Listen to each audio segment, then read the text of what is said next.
Welcome to me, where suspenseful, thrilling, and mysterious stories will draw you into a world where the lines between reality and fantasy seem to blur. When the night falls, when all the sounds gradually quiet down, leaving only your own heartbeat and breathing, that's when these stories begin. Tensions, unsolved mysteries, moments that will make you hold your breath in fear or curiosity, all are waiting for you ahead. Find a comfortable seat, dim the lights, and let this sound guide you on a journey that is not for the faint of heart. I want each of you to leave a comment sharing where you are in the world. And if you are enjoying the episodes, don't forget to give a like and subscribe to the channel now. Relax. Are you ready? If so, join me in the first story right now. Broken Statements. I've said too much. It's time for you to go. Detective Foster sneaked a weary glance at her partner, Detective Daniels, before casting a stern expression to the woman they questioned. "You haven't said much at all," the detective countered. The living room grew warmer by the minute as the blazing sun rose higher into the sky. It had to be noon by now, and their small town was in the middle of a heat wave.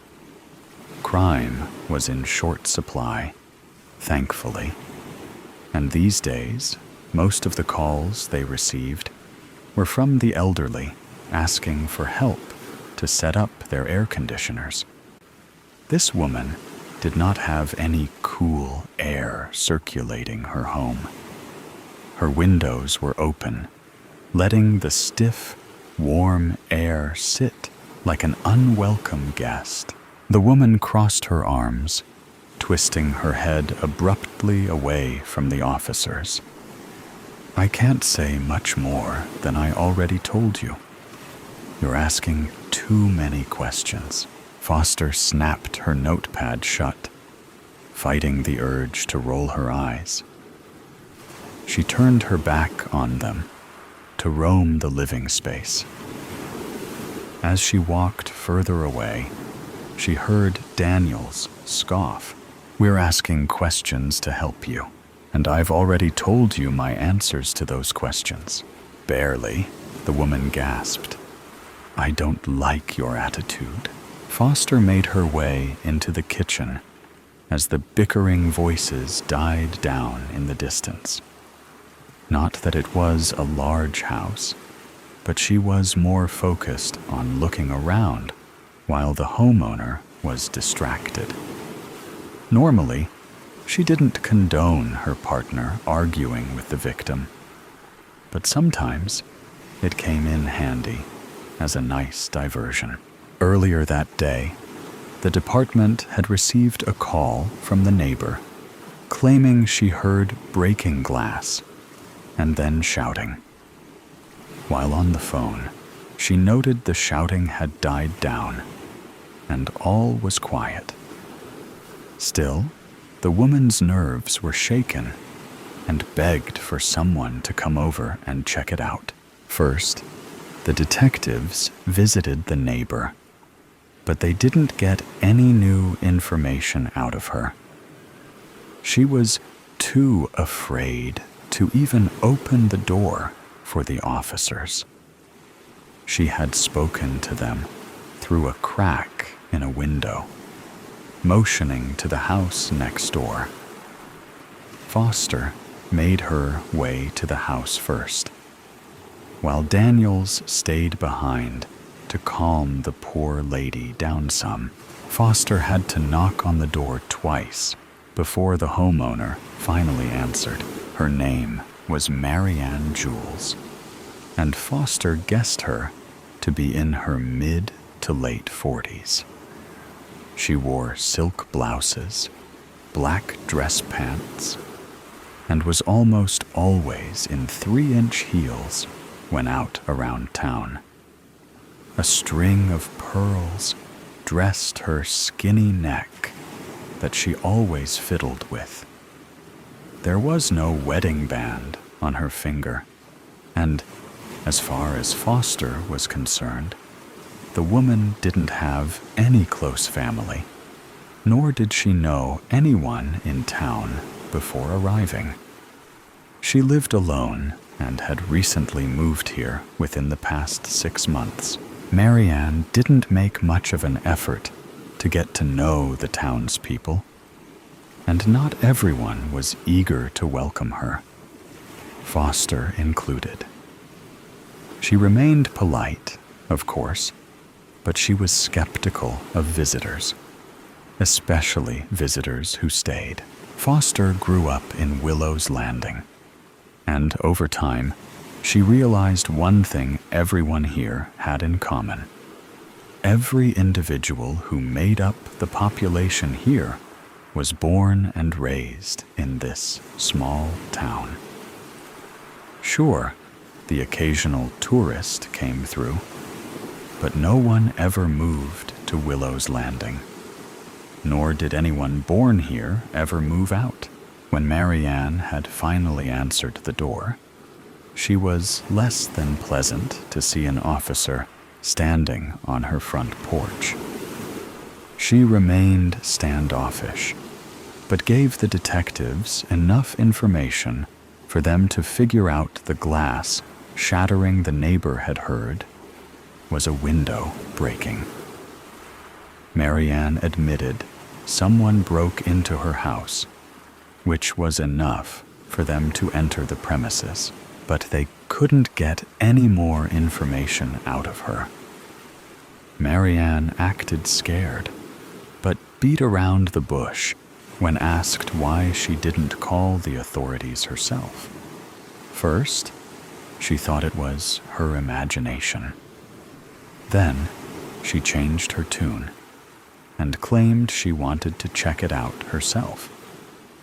Apparently, she has a cat hiding around the house somewhere, and suggested that maybe the feline had knocked over a vase. According to Marianne, it took her a while to discover the window because a 2-story condo is a lot of square footage to cover. It was tough for both detectives to remain impartial as they questioned her, but that was all they needed, for her to admit a window broke. How did the window break? Daniels had asked. Which window was it? Mind if we check it out? Foster had questioned. That was when Marianne stopped playing with the pearls on her neck and pressed the back of her hand to her forehead as though she were ready to faint. Claiming she had said too much, Foster sauntered through the kitchen, taking in the surroundings. It was pristine, almost as if Marianne had never used it before. Yet, a knife was missing from the butcher block on the counter by the sink. The dishwasher was open a crack, so maybe Marianne did cook and was simply a neat freak. Regardless, the detective made a mental note of the missing knife. Too obvious? Maybe, but Foster didn't have a good feeling about this woman. The window above the sink was still in one piece, which was the main reason Foster looked around the place, determined to find this broken window. She rounded the island in the middle of the room and exited through the back. It led to a hallway. To her left was a bedroom, and in front of her was a bathroom. The detective peered into both rooms, but the windows were still intact. She made her way down the hall, the voices of her partner and Marianne growing louder. They still argued, as Daniels tried to get more information out of the supposed victim, but Marianne had none of it. She kept scoffing in response, without using her words. Marianne acted like a child, and as Foster re-entered the living room, she could see the impatience and swelling frustration written all over her partner's face. She was on the other side of the living room now, behind Marianne, who didn't seem to notice the detective's return. Or maybe she didn't notice the absence beforehand. In no attempt to relieve her partner, Foster locked eyes with her him. She gave a curt nod while pointing up. Daniels didn't answer, but turned his attention back to Marianne instead. Foster walked up the stairs to see what she could find on the second floor.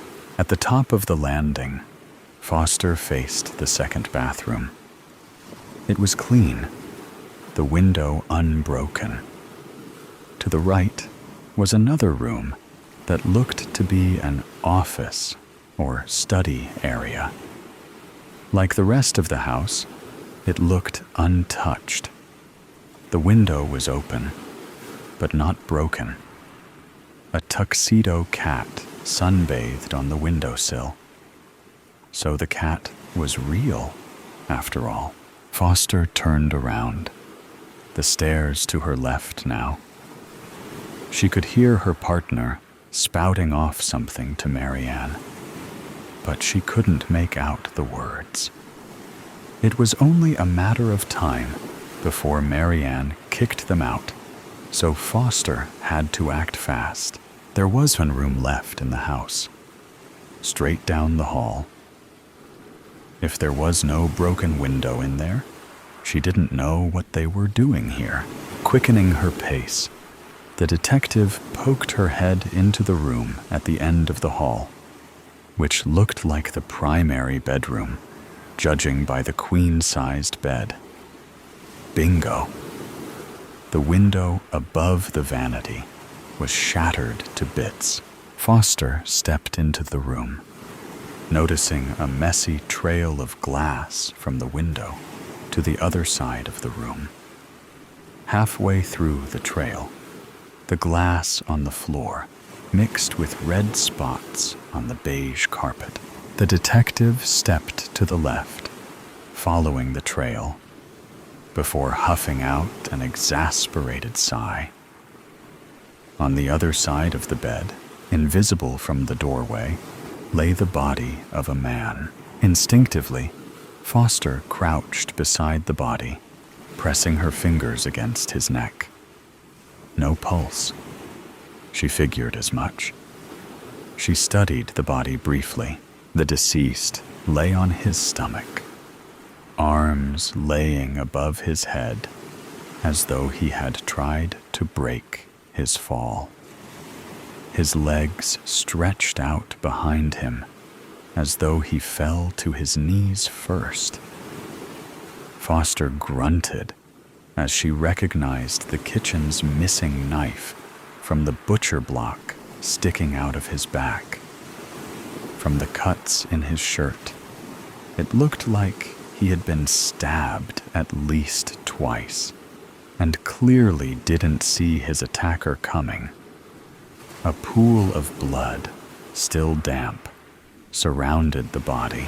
He likely bled out rather than the stab killing him. Foster stood, staring down at the body. Marianne didn't live with anyone, and with the window shattered, this man must have been the culprit. It was easy to assume Marianne defended herself and stopped the intruder before stealing anything, though she couldn't yet speak those accusations aloud, as it was all speculation. Foster looked forward, noticing a pair of doors. Whatever he was after must have been inside the bedroom closet, unless he heard Marianne coming up the stairs and tried to hide. Without being able to make out the words, Foster heard Marianne's voice raise. It seemed time was up. Before heading back downstairs, the detective made a quick call for backup and forensics. The house was now a crime scene, and the detectives would gladly leave the home for now. But little did Marianne know she was going with them. Foster sauntered down the stairs as she wrote notes in her notepad. About halfway down, she heard Marianne's sharp tone. "What were you doing upstairs?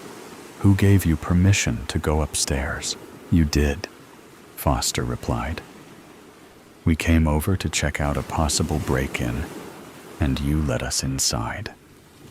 I checked things out, and, yep, you've got a broken window." Marianne swallowed a lump in her throat. She stomped over to the front door, opening it wide. "Out. After you," Foster responded. She walked over to the door, motioning for Marianne to lead the way with a smile. "The house is a crime scene now, so we'll need to vacate the premises until forensics gets here." A squeak escaped Marianne's lips, but she didn't move. Foster held out a hand. "Shall we walk out together?" Marianne glared at the officer, clutching her pearls. "I can walk myself. Thank you very much." She snubbed the detective by throwing her nose in the air as she strutted onto the porch and down the front steps, as though it was her idea to exit. Daniels leaned closer to his partner as the two stepped outside, closing the front door. "I'm confused. The broken window was in the master bedroom, along with the body of a man with a knife sticking out of his back. When walking through the kitchen, I noticed the butcher block missed a knife," Foster explained in hushed tones. Daniels exhaled, putting his hands on his hips. "A homicide? We haven't seen one of those in, what, a decade? Something like that. And to think one of our residents was a trespasser." "Who died?" Foster watched Marianne, who paced her front yard, one hand fiddling with her pearls, and the other by her mouth as she bit her fingernails. "Subtle. That's the concerning bit," she answered. "More concerning than our newest resident possibly being a murderer? I didn't recognize the body." Daniels let his arms fall against his sides. "That's not possible. We keep track of who enters town, even tourists. No one's entered Willow's Landing since Marianne arrived 6 months ago." Foster shrugged her shoulders. "I said it was concerning." Daniels threw his head back, groaning. "So, we have a new resident who keeps to herself, and a stranger new to town who breaks into her house and she murders him in return. Technically, we can't say she was the one who murdered him. It's definitely likely, of course, but we need to do some investigating first." "It's still enough to hold her for questioning," Daniels smirked. Foster chuckled. "This is true. She can't run away or avoid our questions anymore now, can she?" They heard sirens in the distance, getting louder as backup arrived. The detectives noticed Marianne freeze in her tracks, looking off into the distance. Before she could make a break for it, the partners sandwiched her. "Are you aware there's a dead body in your bedroom?" Foster questioned. Marianne gasped. "Excuse me?" "So, you didn't see anyone in your room?" Daniels added. Marianne twisted her head to face him. She glared at him. "Of course not. Are you aware the broken window was in the main bedroom? Foster continued. Marianne turned her head back around to face her. Well, yeah. I went to check it out, remember? I thought the cat broke something. You saw the window, but didn't see the body? Daniels pressed. Marianne breathed heavily, looking back and forth between the two. Finally, she threw her hands up, narrowing her eyes at the ground.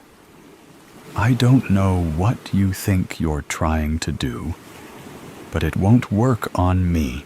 A couple police cruisers pulled up to the house. Neighbors started peering out from behind their curtains, some sitting on their front porches. One man, not even trying to be subtle, started dusting his swing porch while making heavy eye contact with the police arriving. Are you aware there's a knife missing from your kitchen? Foster proceeded anyway.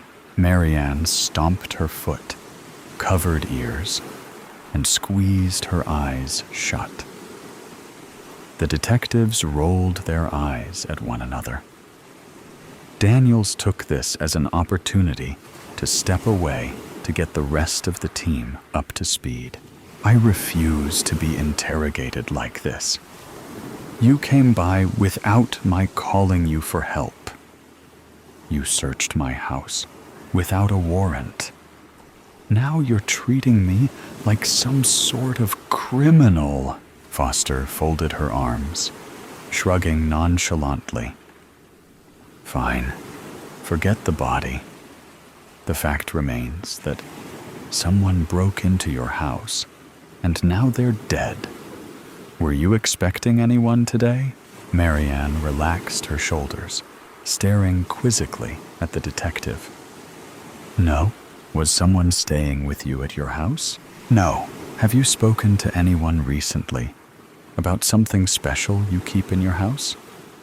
Do you know why anyone would want to break in? Marianne shrugged, shaking her head. She played with her necklace again, deep in thought.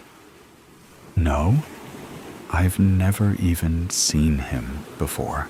Foster sighed, pulling out her handcuffs. What are you doing? Marianne took a step back in horror. Seen who? Foster pressed, holding on to the cuffs. Marianne hesitated, but pointed to her house. With a condescending attitude, she said, The supposed body you claim to be in my house?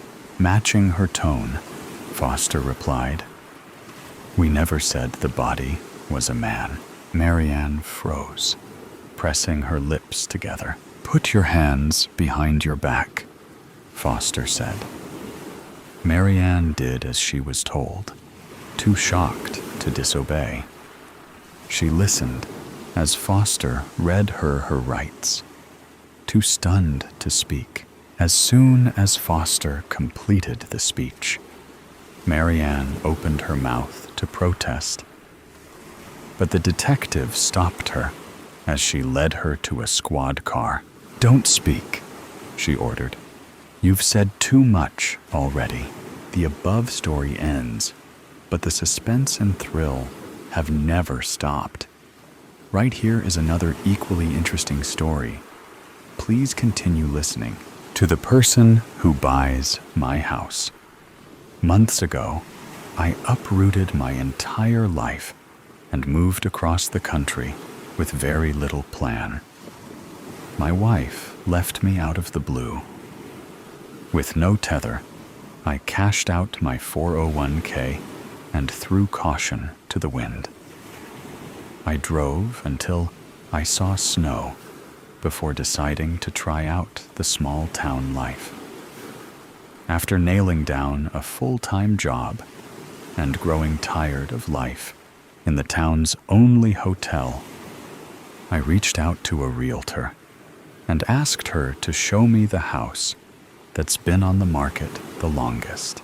A fixer-upper was just what I needed. The realtor didn't have much information on the home outside of the basics, but I was sold as soon as I saw it. 3 stories, isolated deep in the woods. What more could a man looking to start over with a project ask for? After closing, I was given a fill folder containing all the important information. With all the standard documents was a handwritten letter from the previous homeowner.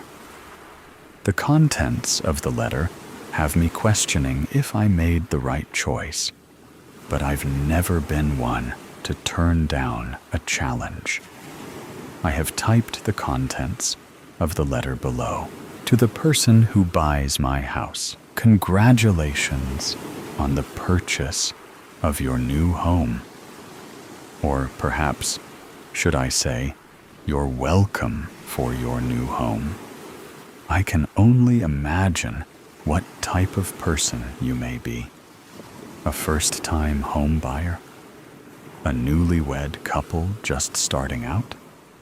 A growing family looking for more space? A retiree longing to be away from the hustle and bustle of the city? Or even just an investor looking for rental properties? The possibilities are endless, but no less exciting. Just as exciting as when my late husband and I first purchased the property so many years ago. The tree covering so far off the main road made such a serene setting. We just couldn't picture ourselves living anywhere else. However, all things must come to an end. Such is life. I'm not as young as I once was. My children worried for me out here all alone. Or so they say. My oldest daughter decided the property was too much for me to care for on my own anymore, and encouraged me to move to the old folks' home in the next town. As loath as I was to leave the home we spent such wonderful years in, I could no longer argue with her. The upkeep was getting to be a little much for these old bones. I agreed on one condition, that the home not be put up for sale until my death. So, if you are receiving this letter, I have shuffled off this mortal coil. That also means that the house has most likely sat vacant for some time. In that case, there are a few matters of housekeeping you should be aware of. As you may have noticed when you viewed the property, the house is quite the old gal. Her 3 stories stand tall and formidable in the dense forest surrounding it. Though the trees tower over her, she will not be cowed. The roof has held up better than we ever expected with so many trees around. It was replaced in 2018, another urging of my oldest daughter. Though it had only a few cosmetic issues at the time, the trees closest to the home are sturdy and hardly ever dare to drop their branches directly on the roof. By the time you move in, it may be time for a fresh coat of paint, though I found the house does prefer to be a light blue with white trim. She likes to stand out amongst the darkness of the forest. I'll never forget the way the old gal gleamed at Christmas time, with string lights shining bright enough to light up the snow all around. Oh, I do hope you have the most wondrous Christmases there. Anyway, I've gotten off track. Yes, the house will require a new coat of paint, and I'm sure you will decorate the inside as you see fit. Before you start to move too much around, be aware that some of the items in the house have been strategically placed. For you to fully understand what a treasure you have just purchased, I feel it is pertinent for me to tell you a little story. My Reginald and I purchased the home fully furnished before any of our children were brought into this world. The first year we lived there was pure bliss. Young and in love, we dedicated almost all of our time to each other. My husband fondly referred to this time as our honeymoon phase. One of our favorite activities was exploring the vast property surrounding us. When the weather did not permit roaming, we explored the home itself, though from the outside it appears as any manor in the woods would. Inside is much to be discovered. During that first year, we enjoyed the convenience of it being fully furnished and move-in ready. But over time, I yearned to decorate, to make the space my own. Reginald, ever the obedient husband, humored me. We started by taking down every painting that hung on the walls, deciding which to keep, which to sell away, and which to simply move to a different area. That is when the first odd discovery was made. Behind a great many of the paintings, there were holes, right in the plaster walls. Some appeared to be methodically cut in perfect squares. Others, as though a fist was punched straight through it.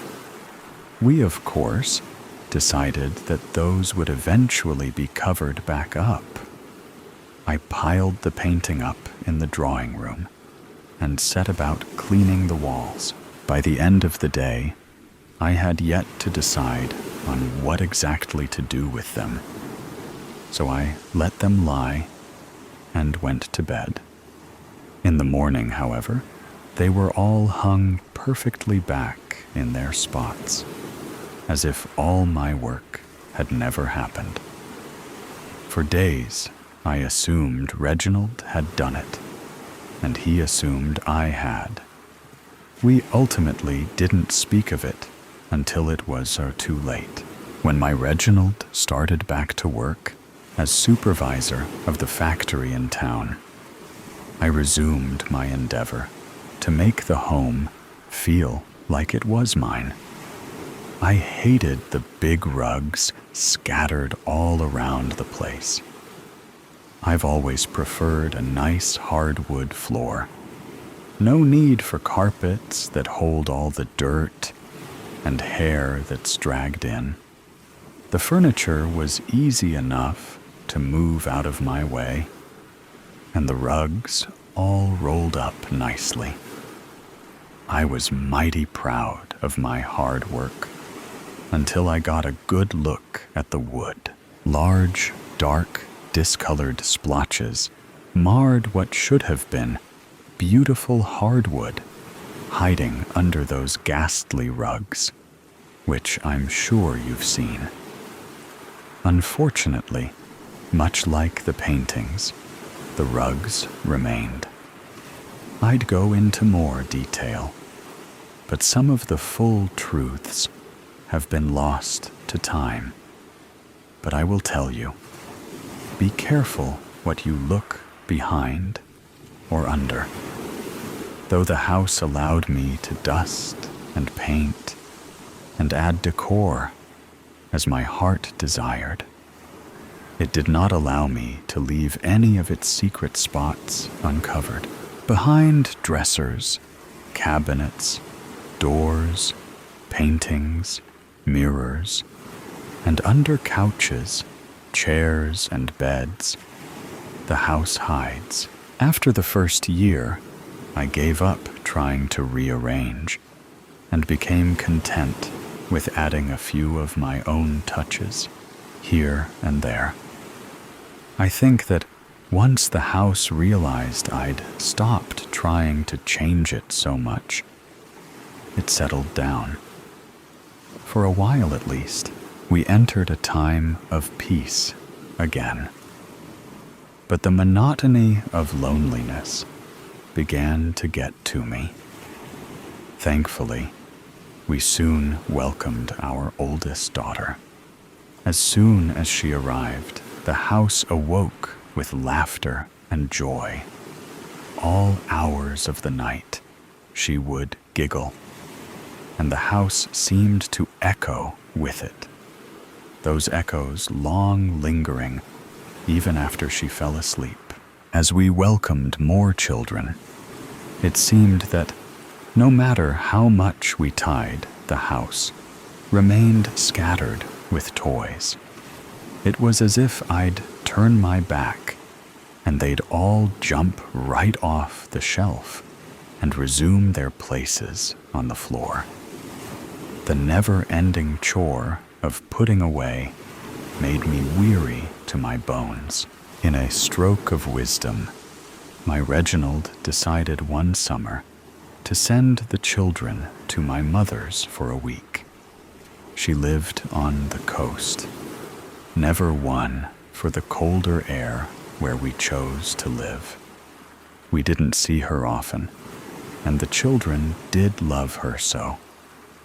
Off they went without a complaint, leaving my love and I alone for the first time in over a decade.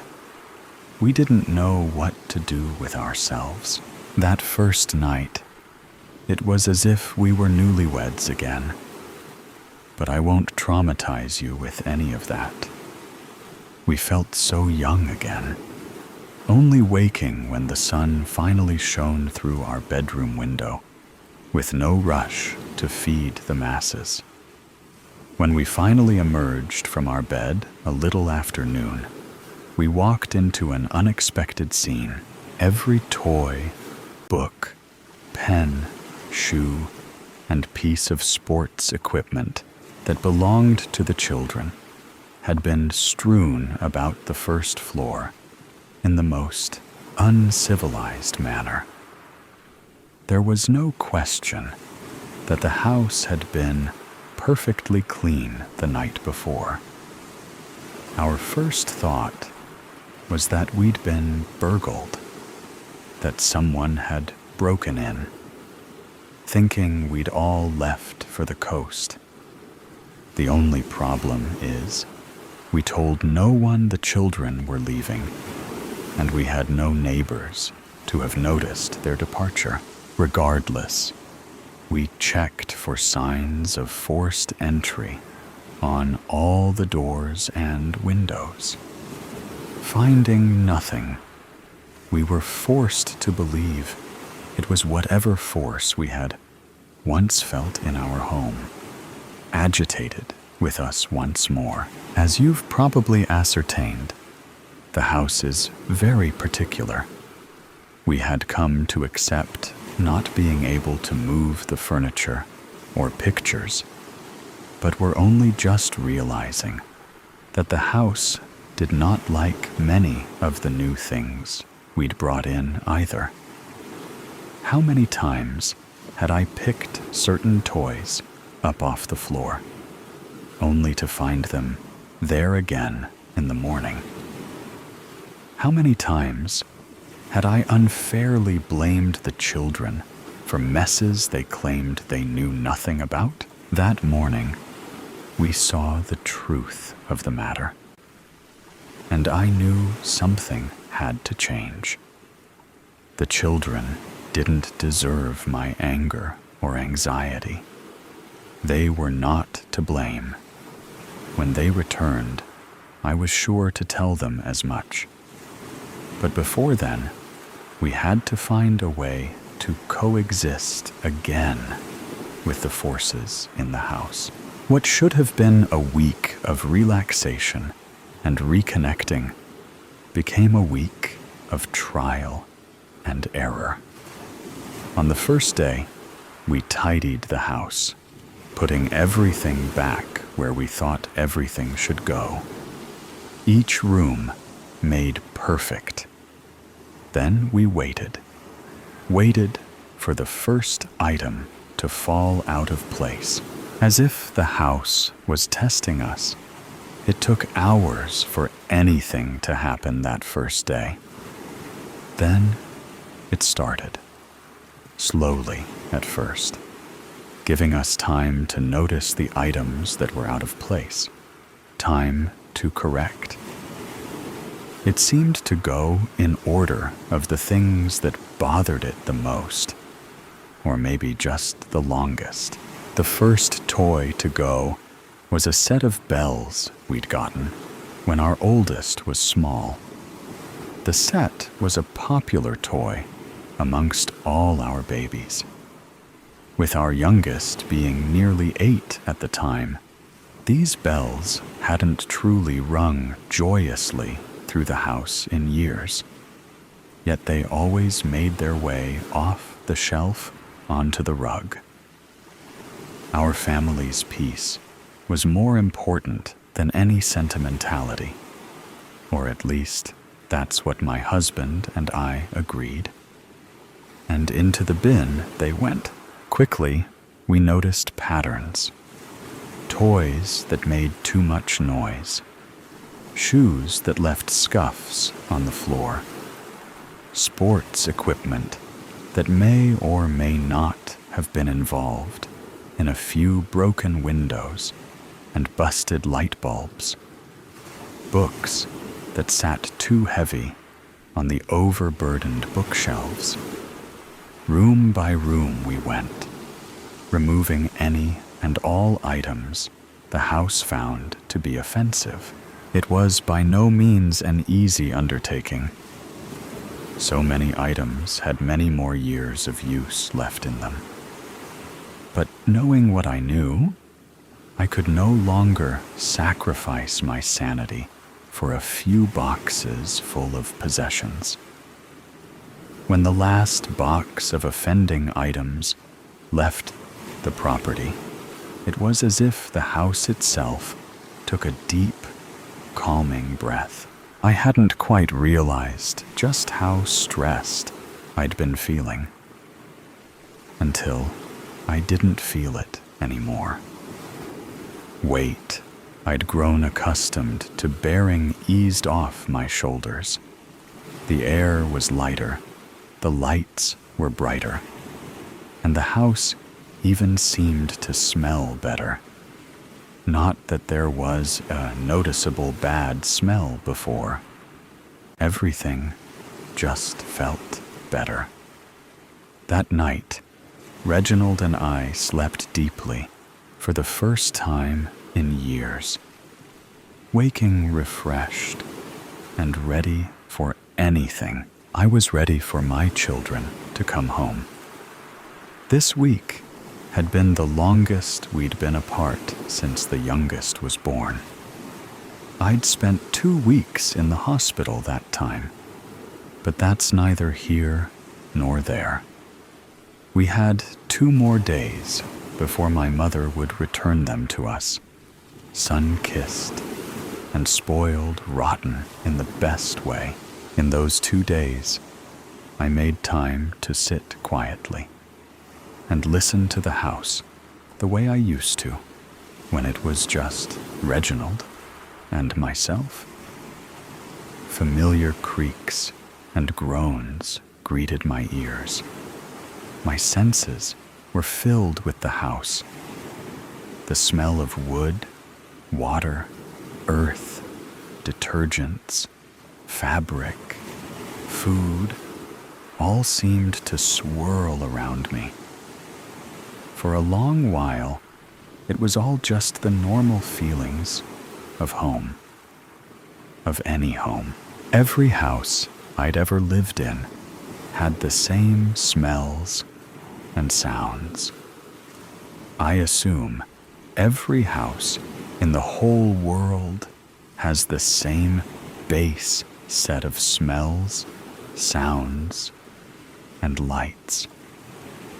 I knew there was something past that, though, here. So I waited.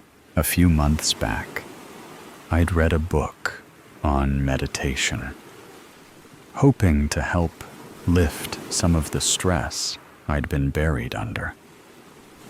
While I waited, I took a few quests from my readings. I methodically relaxed each muscle, starting at my toes and working my way to my head. I felt each breath as it traveled in and out of my lungs. I tried to tune my ears inward to listen to the beating of my heart, attempting to hear the blood rushing through my veins. That's when I finally heard the breathing. It wasn't my own. It was off-beat of mine. Reginald wasn't home.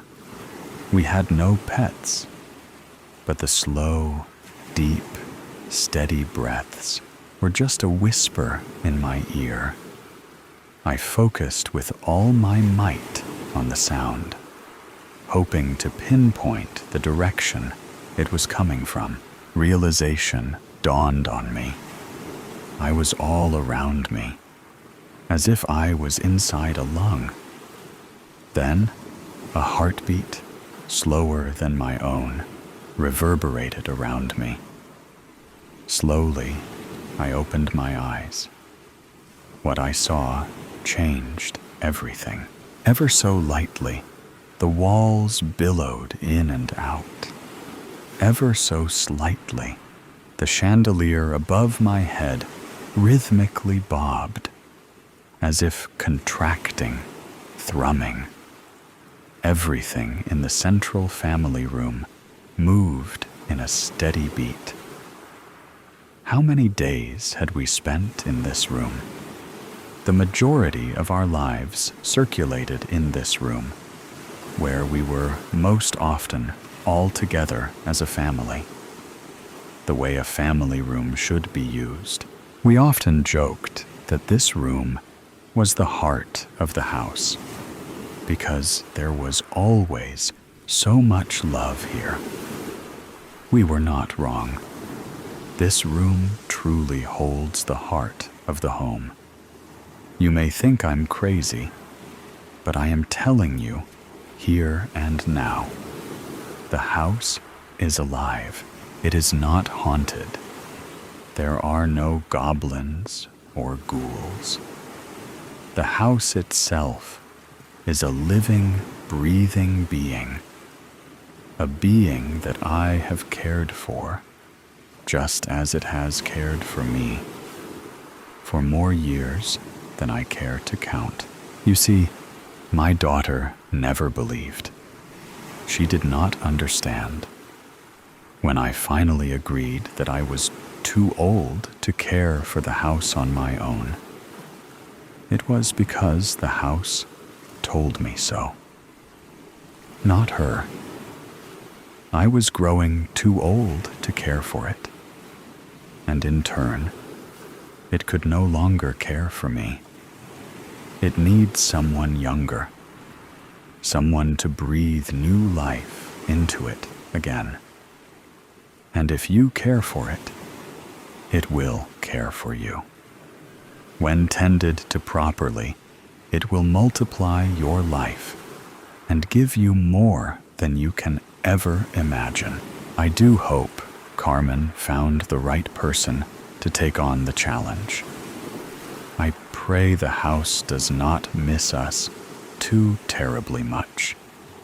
If you follow the rules, then it should grow to love you, too, I'm sure. With love, Cynthia. Rule 1. Don't move the furniture. Rule 2. Don't leave any holes uncovered. Rule 3. Don't make changes. Only fix things that break. Rule 4. Don't put anything on the mantle in the bedroom. Rule 5. Never throw balls inside. Rule 6. Never scream at your partner inside. On the grounds is fine. Rule 7. Always walk gently. Rule 8. Always lock the doors. Rule 9. Always listen to the house. Take care of it, and it will take care of you. I have lived in the house for a week now.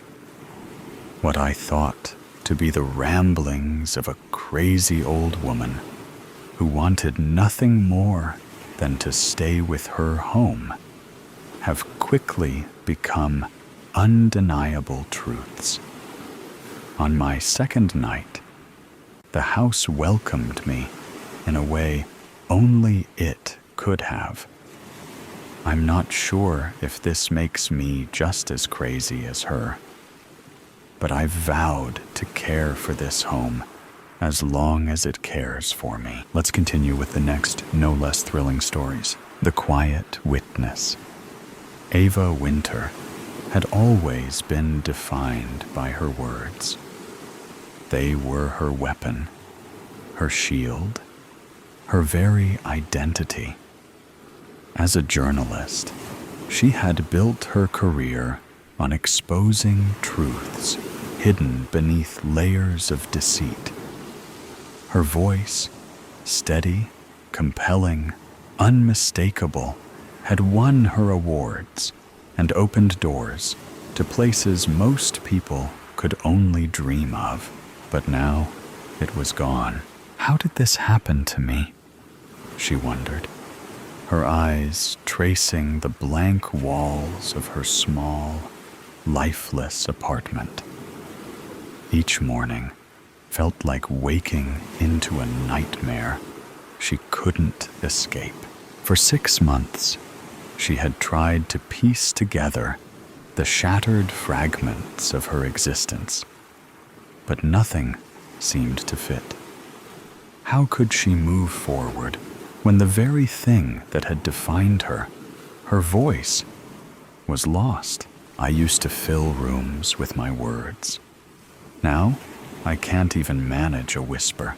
Her friends had stopped calling within weeks, unsure of how to navigate the silence that now consumed her life. Ava understood, but their absence still stung. Who wants to sit in awkward silence with someone who was once the loudest in the room? Bitterness coiled through her thoughts, uninvited but persistent. Morning light seeped through the blinds, casting faint, pale stripes across the apartment's barren walls. The fragile glow barely softened the dullness that enveloped her. Her once crowded bookshelves, filled with dog-eared biographies and neatly stacked notebooks, now stood half empty. Their contents were crammed haphazardly into boxes scattered across the floor, a reflection of the disarray in her heart. Her fingers drifted to the edge of the nightstand, brushing against its surface as she reached for her phone. She froze mid-motion at the sight of the blank screen. No texts, no missed calls, no one left to call anyway, she thought, the sharp ache of loneliness settling heavily in her chest. In her loneliest moments, Ava turned to her journal. Her pen flew across the pages, spilling out the thoughts she could no longer voice. At first, the words felt hollow, like whispers of a life slipping further from her grasp. But over time, they became her anchor, a fragile thread connecting her to the person she once was. Her gaze often drifted to a framed photo teetering on the edge of the bookshelf. Taken 2 years earlier, it captured a time when her life brimmed with purpose.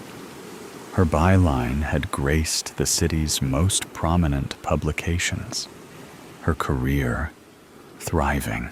In the photo, she stood on a balcony overlooking the bustling downtown streets, microphone in hand, laughing with unrestrained joy.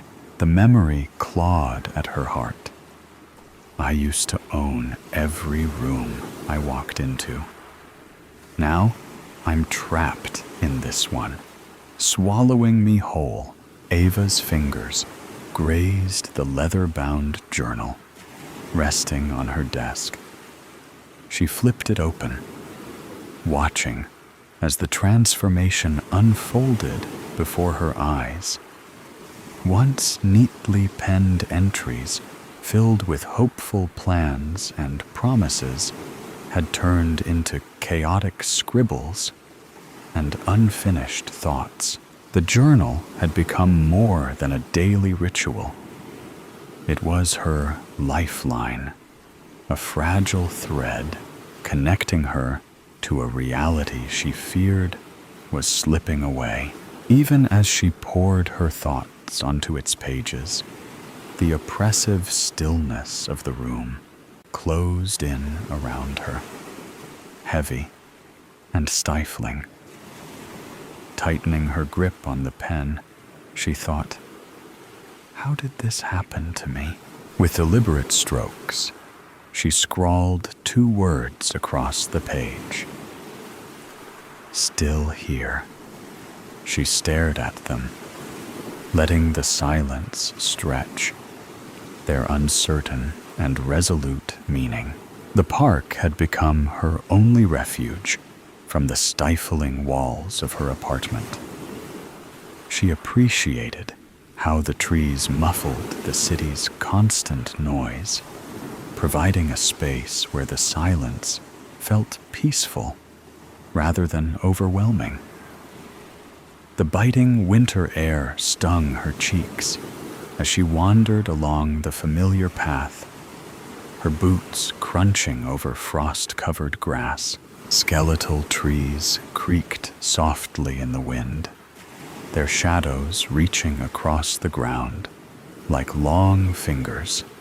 Tightening her scarf against the cold, the rough wool grazing her skin, Ava was about to head home when she noticed them. Near the frozen lake, 2 figures stood, silhouetted against the faint glow of a nearby lamppost. At first glance, Ava assumed they were lovers, drawn to the romance of the icy night. But as she moved closer, the scene shifted. The mask loomed over the woman, his movements sharp and aggressive, cutting through the stillness like a blade. The woman shrank back, arms crossed tightly, her posture tense and defensive. Ava froze, her breath crystallizing in the frigid air as unease coiled tightly in her chest. Her heart thudded as she squinted into the darkness, trying to make sense of the scene. The woman tilted her head slightly, her voice, if she spoke, too faint to rise above the biting wind. Ava hesitated, her feet faltering as the weight of the stillness pressed down around her, heavy and foreboding. "It's not my business," Ava told herself, her stomach twisting uneasily. Despite the thought, her feet carried her forward. Almost automatically, she slipped off the path, her boots sinking into the frozen grass as she ducked behind a tree. Gripping its rough bark with trembling fingers, she peered out from the shadows, her pulse quickening. The man's sharp, angry voice sliced through the icy stillness, though the wind scattered his words before they could reach her fully. Ava squinted into the dim light. The woman stood rigid, her arms crossed tightly, her posture defensive. Her responses, soft and hesitant, were little more than fragments that dissolved in the biting wind. Ava's chest tightened. Something's wrong. Do something. But what? I can't even. Her thoughts shattered as the man lunged, shoving the woman with brutal force. Ava's breath caught as the woman slipped on the ice. For one excruciating moment, time seemed to stop. The air stood still, the world eerily frozen, until the fragile frost beneath the woman cracked. The sound was sharp and jarring, like breaking glass. A splash shattered the silence as the woman disappeared into the frigid, dark water. Panic surged through Ava like a tidal wave. Scream. Call for help.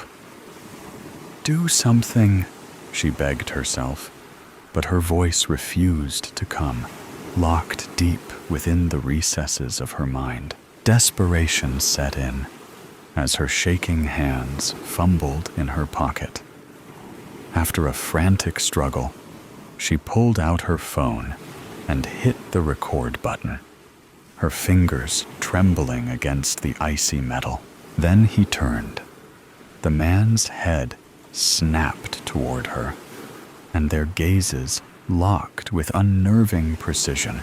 There, in the dim light, Ava felt the intensity of his stare, piercing, calculated, and merciless. It cut through the darkness, striking at the core of her fear. Her stomach clenched with unease. He sees me. He knows, I saw. He stepped toward her, his boots crunching loudly on the frosted ground. Ava didn't wait to see what would come next. Her legs jolted into motion, slipping and sliding as she bolted back toward the path. Her breaths came in short, ragged bursts, her heart pounding like a frantic drumbeat as the icy air seared her lungs. Later, Ava sat at her desk, staring at the blurry video looping on her laptop screen. Barely 10 seconds long, the shaky footage revealed almost nothing. The man's face was lost in a haze, and the woman's fall disappeared into the shadows.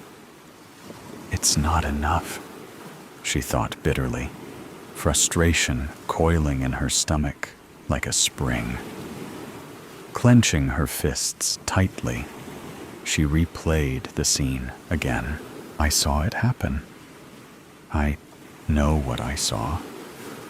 Why isn't that enough? She had gone to the police, but their skepticism had been palpable. Unable to speak, Ava resorted to scribbling frantic notes, pointing at her phone and gesturing in sheer desperation. Yet her efforts were met with dismissive questions. Why hadn't she called for help? Why was the video so unclear? Did she even know the people involved? By the end of the interview, Ava felt like the one under suspicion, the weight of their doubts pressing heavily on her. Back in her apartment, anger simmered beneath the surface.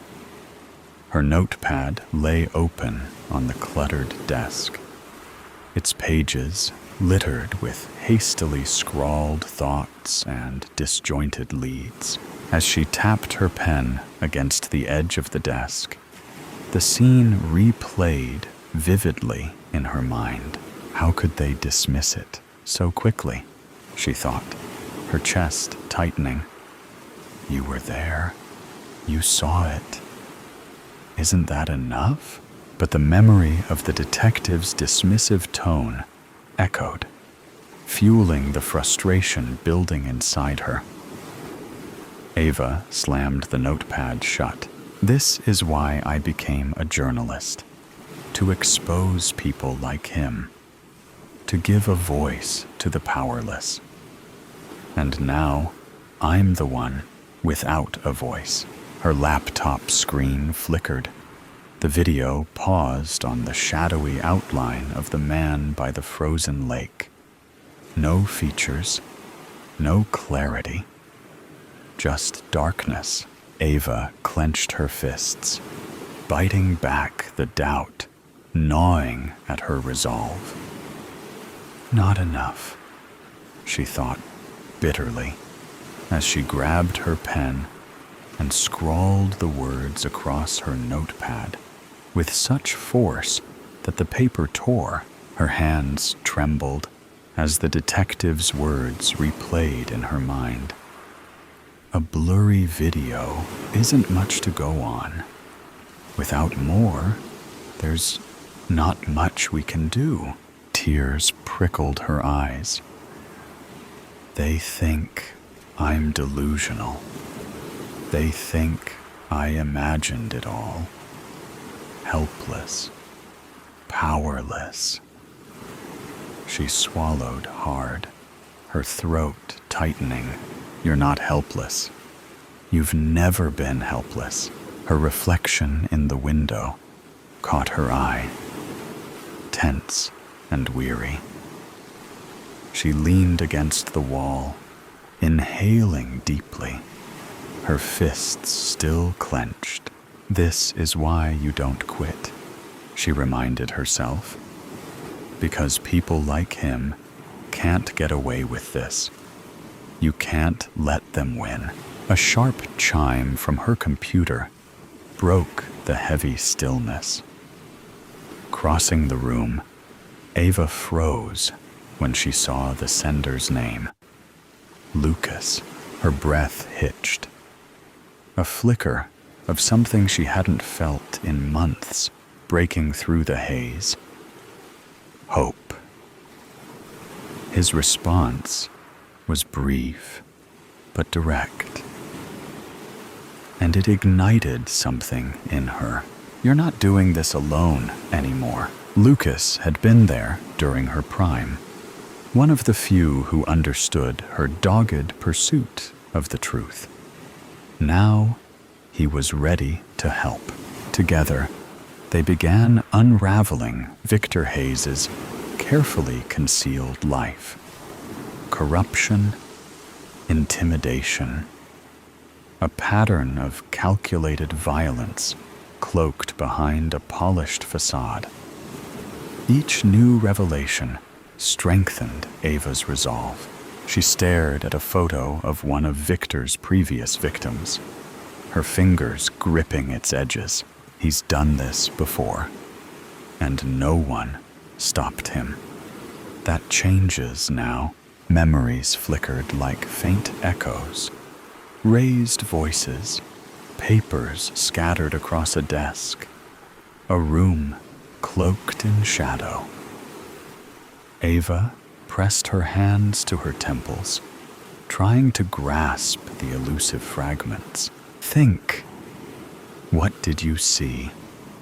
What did you hear? But the harder she tried, the more the details seemed to slip through her fingers, like grains of sand. Still, one truth emerged from the fog. The night you lost your voice wasn't random. It's tied to all of this. It's tied to him. With Lucas's help, Ava tracked down an old source, a woman who had once worked closely with Victor. They met in a quiet cafe where the soft murmur of conversation only heightened the tension between them. The cafe's low buzz and clatter of mugs softened, fading beneath the chaos in Ava's mind. She gripped her notepad, knuckles white, as her gaze darted between the woman's trembling hands and the window she wouldn't stop watching. Across the table, the woman stirred her tea with deliberate slowness, her hands trembling faintly despite the blank mask on her face. "You don't understand yet," she murmured, her voice tight and low. Her eyes flicked to the window, watching it intently, as if expecting someone to burst in. "But you will soon." Ava's stomach churned, tightening painfully. Her pulse hammered in her ears, drowning out the comforting hum of the cafe. Slowly, she picked up her notepad from the table and scribbled a question. She slid it toward the woman, her hand steady despite her pounding heart. "What do you mean?" she'd written. The woman leaned closer, her face now inches from Ava's, her gaze piercing and intense. Ava shifted in her seat, the unease tightening its grip. "I shouldn't be here," the woman whispered, her breath quick and unsteady. "They'll know I've talked." Her words landed heavily in Ava's chest, leaving her breathless. Her fingers twitched, reaching for a steadiness she couldn't find. Slowly, she picked up her notepad and wrote the question with deliberate strokes. She held it up, her eyes locking with the woman's. "Why me?" The woman hesitated, her hands fidgeting with the edges of her napkin, tearing it into frayed strips. She glanced at Ava, guilt and resignation flickering in her eyes, before quickly looking away. Her trembling hands gripped her cup, her voice shaky as she spoke. Ava studied her closely, her pen gliding across the page. "Look at her. She's scared, just like you were, just like so many others. But she's here. She's talking. That means something." Lucas asked the questions Ava couldn't, drawing out details she hadn't dared to hope for. By the end, the truth was undeniable. Victor's immaculate public image was a facade upheld by manipulation and fear. Ava stared at her notes, her breath hitching as her eyes landed on the name scrawled in the corner of an earlier entry. Victor Hayes. With measured movements, she wrote on her notepad and slid it toward Lucas. "We need to meet him." Lucas read the words, his jaw tightening before he nodded. "We'll choose a location where he won't feel entirely in control," he said, his voice low and deliberate. Turning to the woman, he added, "Thank you. You've done more than you know." The woman nodded faintly, her hands gripping her cup. Ava's heart pounded as she absorbed the gravity of what lay ahead. Meeting Victor meant stepping directly into the fire, but it was the only way forward, the only way to bring the truth to light. Her resolve sharpened as she scribbled on the notepad once more. "We need to confront him." Lucas glanced at her words and nodded resolutely.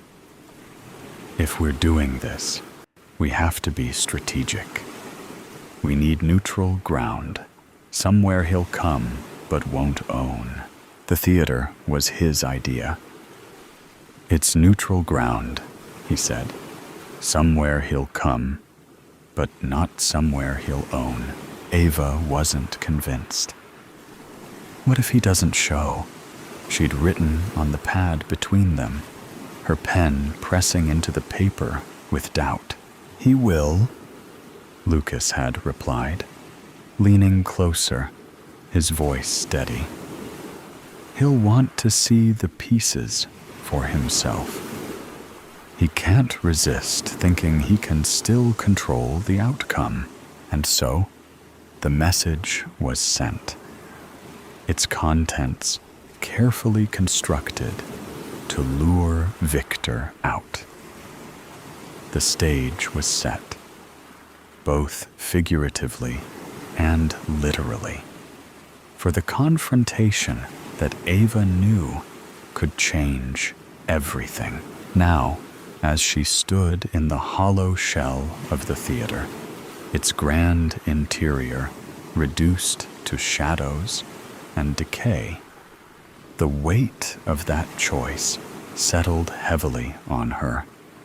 Dust motes danced in the dim light streaming through cracked windows, and the faint creak of old floorboards echoed in the cavernous emptiness.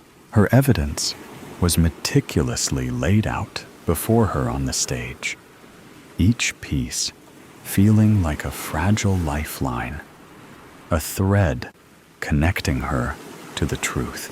And then, the sound of polished shoes clicking against the floor broke the stillness.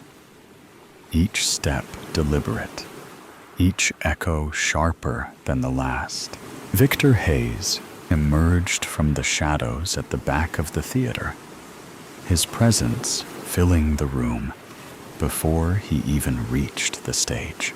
He stopped a few feet away, the cool glint in his eyes pinning Ava in place.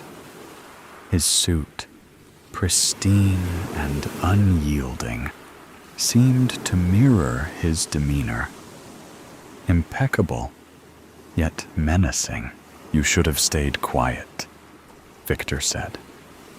His voice was soft, almost conversational, but the menace beneath it rippled like a storm just beneath the surface. Ava's breath caught, her fingers curling at her sides as she steadied herself.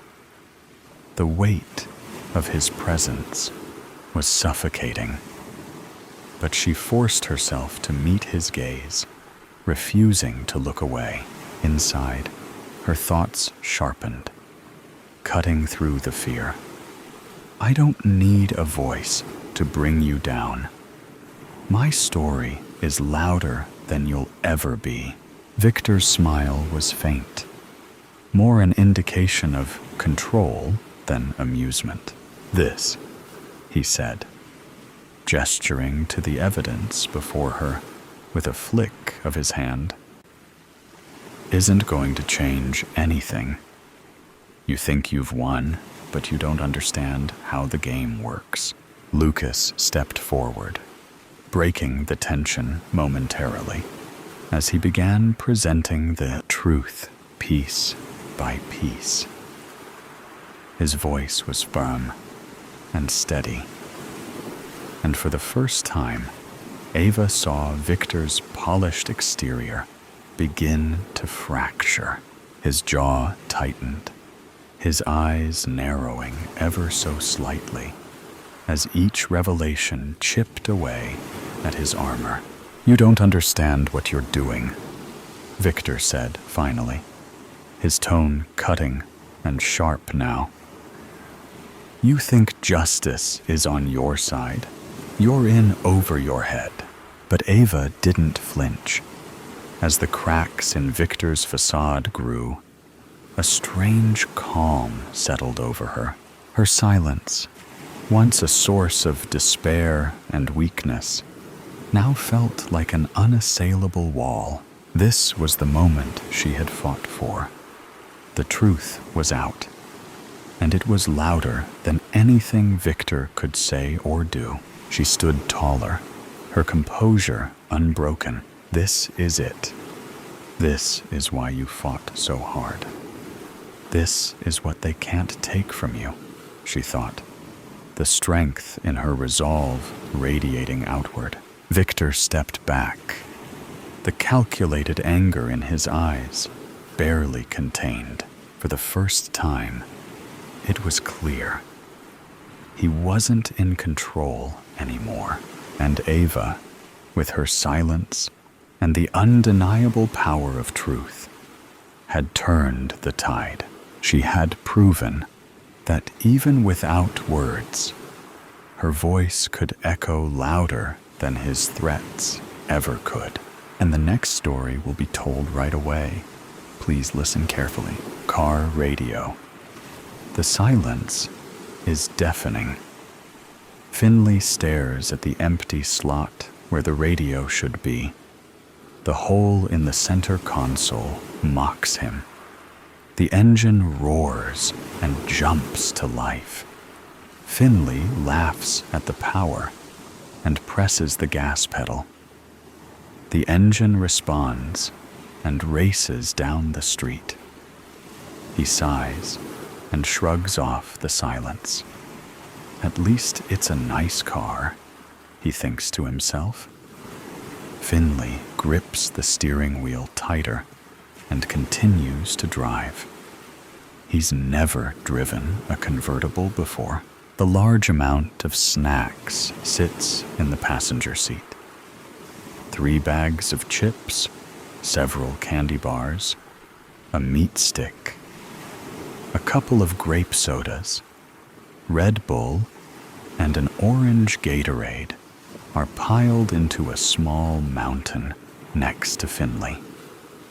There is also $437 in his pocket. Finley glances at the convenience store in the rear view mirror as he drives away. The gun wasn't loaded, but the clerk behind the desk didn't need to know that. She graciously gives up her drawer in exchange for her life. Finley smiles as the memory of the robbery passes through his head again. "Everything in the drawer, now," he shouts. The clerk cries, but nods in understanding and opens the register. Ding. This is much easier with a gun, thinks Finley. He grins under his mask. He holds the basket of snacks in his free hand and points the gun at the clerk. Ida is the name on her shirt. She's short with straight black hair and small eyes. Tears run down her cheeks as she collects the bills. With a shaky hand, she gives the money to Finley. "Thank you," Finley decides to say. He runs out the store and watches as a Chevrolet Corvette pulls up to the store. An older gentleman shuts off the engine and opens the door to get out. He sees the gun before he sees Finley. "Give me the keys," Finley says loudly to the man. The elderly man jumps in surprise and quickly hands the keys to Finley. Finley dumps the basket of snacks into the passenger seat. puts the car in reverse, and drives down the road. When he is clear of the scene, he pulls off his mask and tosses it on the floor. He goes to adjust the radio, but the dial isn't there. The whole compartment is empty. Finley is an average man with an average build. His curly locks meet his eyebrows and licks his earlobes. His eyes are wide and too big for his narrow face, close together with long lashes. Stubble on his chin creeps its way up to his sideburns. The long bridge of his nose flares into broad nostrils, and his big pink lips pushes out from his face. He has a birthmark in the shape of a small diamond under his left eye. His cheeks are freckled and covered with a thin layer of dirt. Finley prefers Xbox over PlayStation and drinks apple juice more than a grown man should. He hates roller coasters because he has to sit next to strangers. He loves school, but dropped out his senior year. Finley is passionate, creative, and extremely intelligent. Finley wasn't always a thief, but the worst in his life brings out the best in him. Did I forget to feed Edison? Finley thinks to himself. Edison is his pet goldfish, who spends his days in a sphere on Finley's nightstand. Finley's hamster died in a freak vacuum accident when he was in kindergarten, and since then, he was against pets. Edison was a prize Finley had reluctantly won at a carnival. So far, he's lasted over a year and tripled in size. Finley tugs nervously at his Iron Maiden shirt as he passes a cop. He checks his speed and cautiously pulls the seatbelt over his chest and clicks it into place. He thinks, "Don't pull me over, please." He isn't ready to deal with the police. He hasn't thought this far ahead.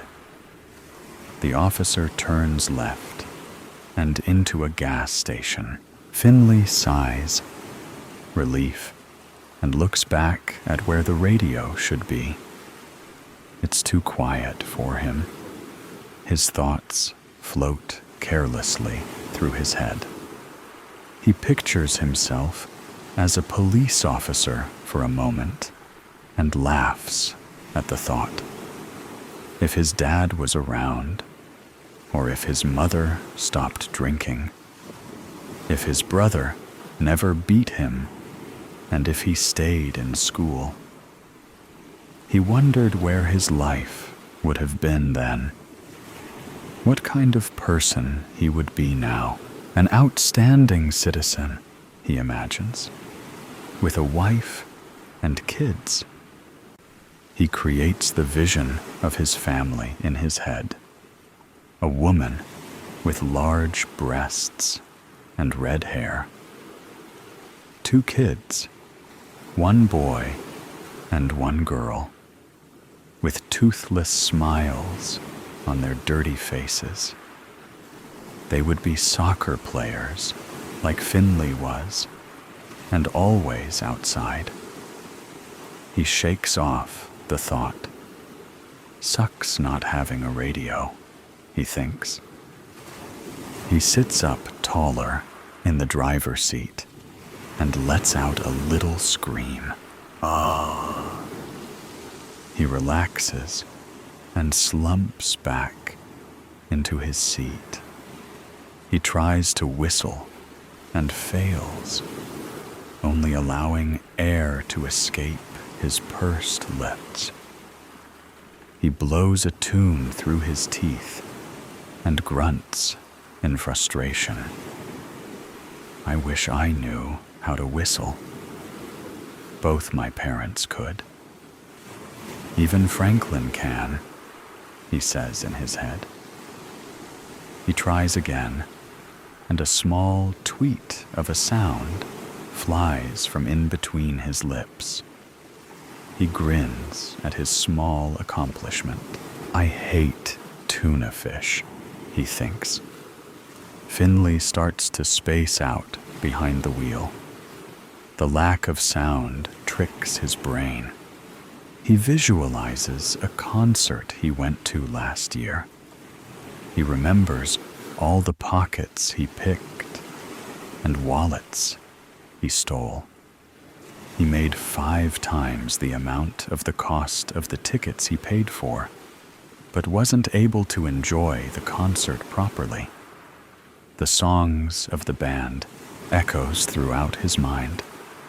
He taps the steering wheel to the beat of the song stuck in his head.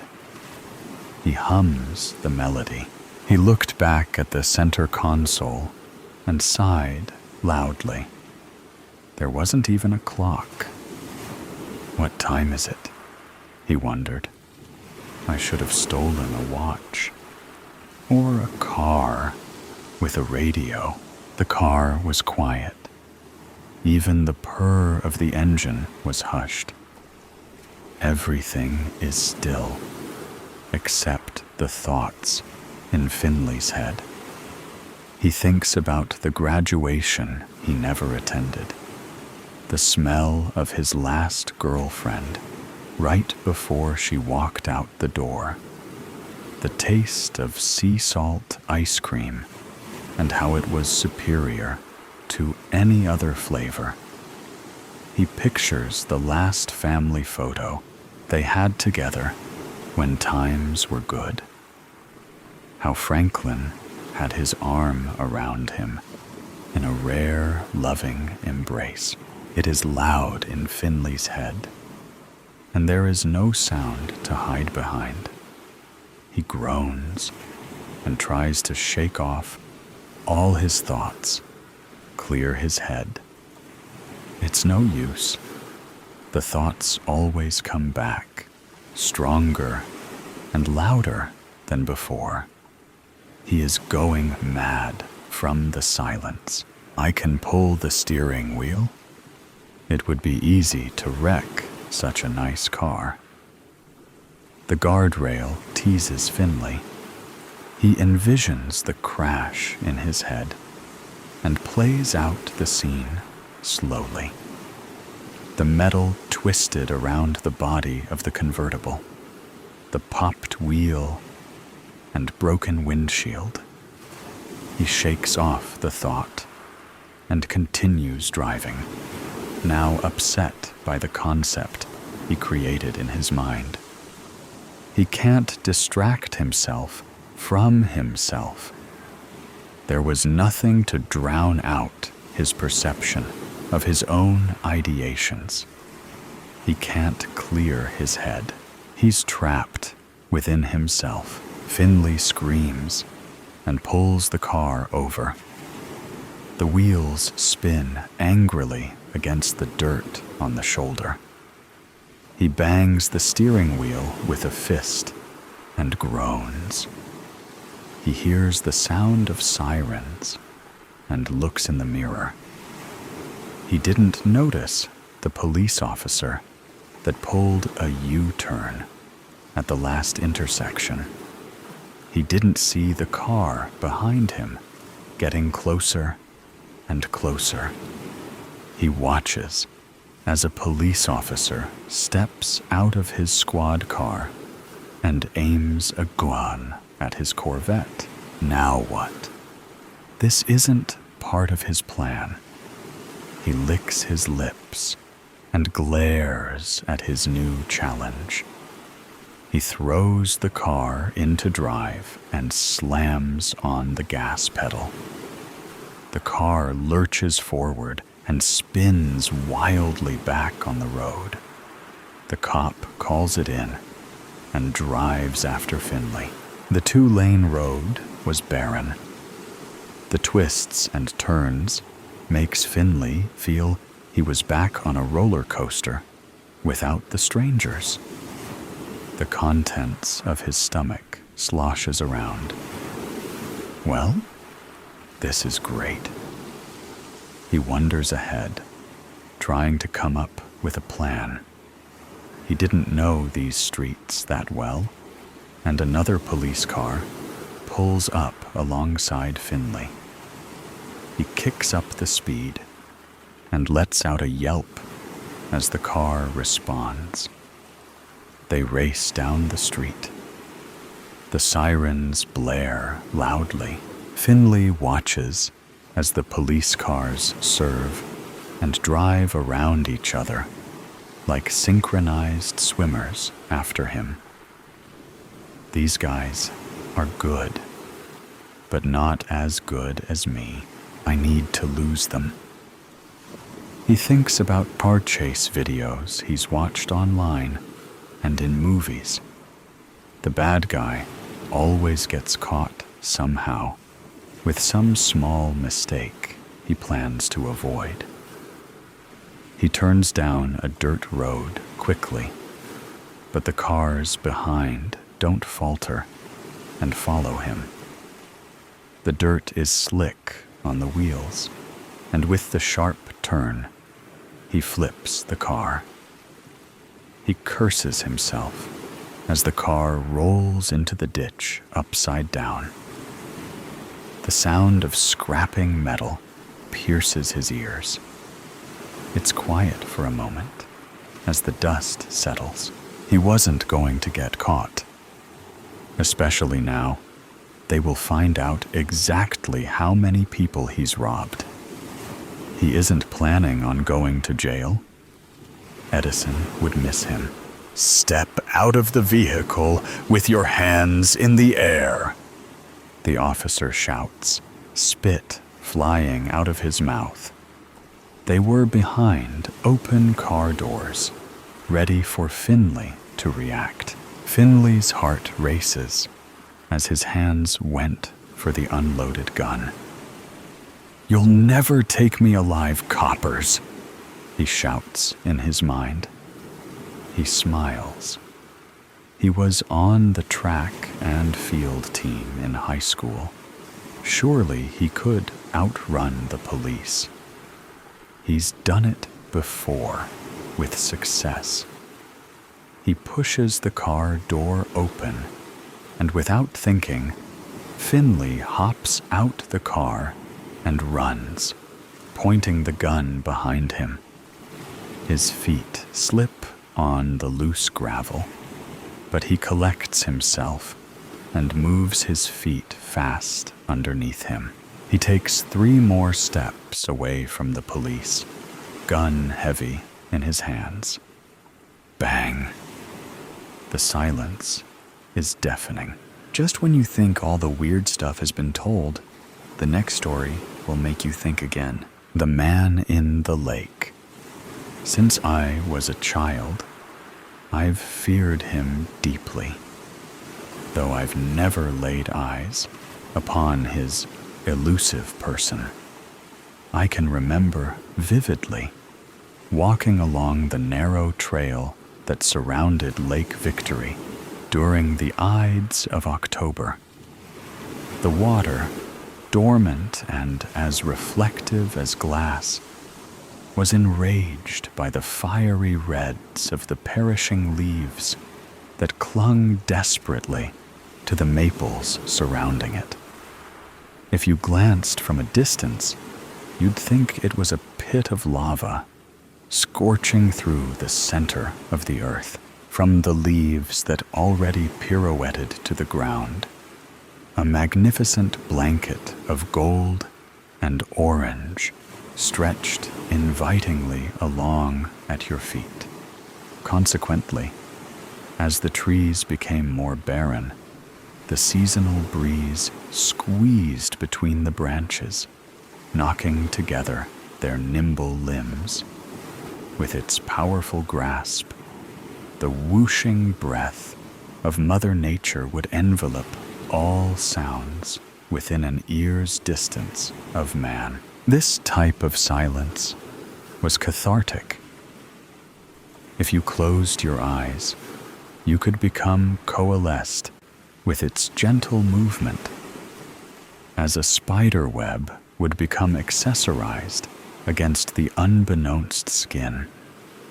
The random assortment of sounds stemming from birds, the splashing of fish, an acorn falling from the tree, the ominous sounds of swaying, narrow trees like a rusted seesaw, or the mercurial patter of rain echoing against the wilted leaves, producing a light bass that was rhythmically harmonious to the ear.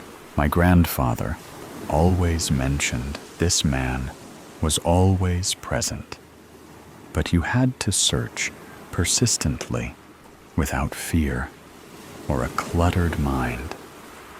There was always talk of a dock, though the far side of the lake was unrecognizable from the conception, with its bends and curves to and from sight. He always said, not many find this man in Lake Victory, that it takes a special kind of person to gain his trust. The man was full of wisdom, distinguished, and had the ultimate answer to life's enigmas, he claimed. That he had experienced the greatest challenges man can face. I used to circle this lake frequently as a child, climbing trees for a better view, skipping rocks to alert him of my presence, and whatever other racket I could concoct to make myself evident as far as I could muster the courage to. Of course, this came to no avail. In my mind, the imagery of this man had always changed. Some days, he would be terrifyingly tall, his limbs slender, and his eyes were always hidden underneath a low-positioned straw hat. Other days, he would have a becoming face, accentuated by a tinge of red from physical exertion. I pictured him growing corn in small patches, picking berries from wild bushes, and fishing regularly from his forsaken dock. A fire would be ablaze during his nights, where he would sit complacently, listening to the crickets and the sounds of night. As I went through high school and college, the distraction and monotony of life had guided me far away from Lake Victory in search of material things, to chase a dream enriched by hollow rapacity. My family's vacation home had become a distant memory. I no longer needed to acquaint this man during the fall, because he no longer could fill the void inside of my heart as he would in my youth. Or so I thought. I figured that new quest, with all the goals I had set for myself to accomplish, would provide far more solace than the man in the lake. I riddled myself with distraction, so much so I was afraid to be alone with my own thoughts, praying my responsibilities and egocentric monsters that loomed behind would never catch up to my incessant steps and thoughts. However, when things that provide no internal peace reach an expulsion point, there comes the burnout. It wasn't until I was 37 that for the first time in my life, I began to feel the weight of time bearing down upon my slouched and exhausted shoulders. It was quite amazing when I returned, how the lake had never lost its luster. However, it is also true that not many know of this lake's whereabouts. Furthermore, it would be bizarre to even encounter another bystander in your journeys around its trail. It wasn't long before I started to realize that the wonderful colors that encapsulate nature never truly lose its vigor. Only the mud-made things in life itself begin to fade as your optimism and naivety of being young dissipates as you embrace the harsh realities of existence. The future remembers history in black and white, though those who lived it always can revisit the palette that painted their peaks, whether the ravishing color of their wives' eyes when they first met, the color of their first vehicle sitting, sparkling in the driveway, or his father's blue flannel shirt, always rolled up to the elbow as he returned home from work. I remember spotting the rays of the sun streaming through the naked branches, placing my hand within its warm consultation like I did as a child. My pallid flesh began to glow as an orb would, the light bending around and through my stretched fingers as I tried to ball it up and capture it within my selfish fist. The trees, though still gallant and strong, were showing signs of age then. Their bark had become brittle and fissured. The base of some of these trees had become cavernous, offering safe haven for the smaller critters. I reflected on my own appearance, with the subtle lines beginning to formulate below and beside the eyes, the random sprouts of gray hair poking through my sideburns, and the pouch of flesh that had grown dormant around my waist. I, too, was succumbing to life's greatest guarantee, and I reflected upon my mortality as I rested my hand against the withering bark in passing. The man in the lake must be growing old. It was then that again I was enlivened by the man himself as I began to intake the fresh air. Surely in my adulthood I could find this man, who must be very old himself, and not as evasive as he was many, many years before. Those creaks and snapping of branches under the light prancing of the deer would set my heart ablaze, gawking maniacally and frozen still, hoping to finally catch a glimpse of this folklore.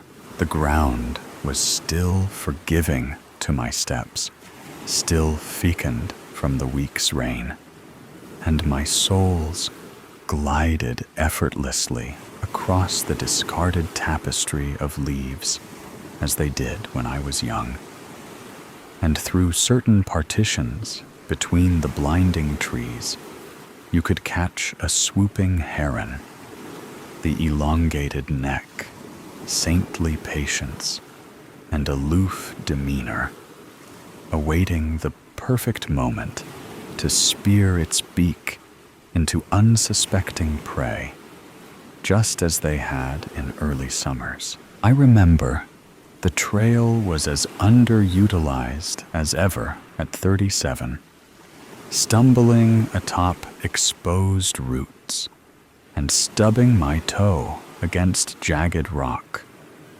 I had been swimming through the thickets, gently whipped by the returning force, though I continued to push further than I'd ever had as a child. It wasn't long then, before that allure and optimism that guided my clairvoyance towards the man in the lake previously was becoming shrouded by the enclosing nature surrounding my steps. Briefly, I remembered pausing within a small pocket of land, like an atrium within the center of the forest, and weighed my options going forward. I concluded that maybe my grandfather made up this man in the lake, that maybe I knew this all along and held on to this anecdote like one holds on to an old shirt from his past, attached to the memories it harnessed. It was then I turned towards the trail where I had come from. Then I craned my neck towards the hazardous continuance just ahead. Something within was battling, opposing forces destined for different destinies. Though I allowed my city-wrought mind to win the battle once again, I turned back towards my vehicle, leaving the man behind once again. Now, I am 79. I've raised children, paid off my mortgage, made all the money one can make to live a satisfied life. However, something was gnawing in the confines of my mind. The man in the lake. Here I was again. The trail was non-existent now, but I allowed what was left of my memory to guide me towards my former footsteps upon weakened limbs.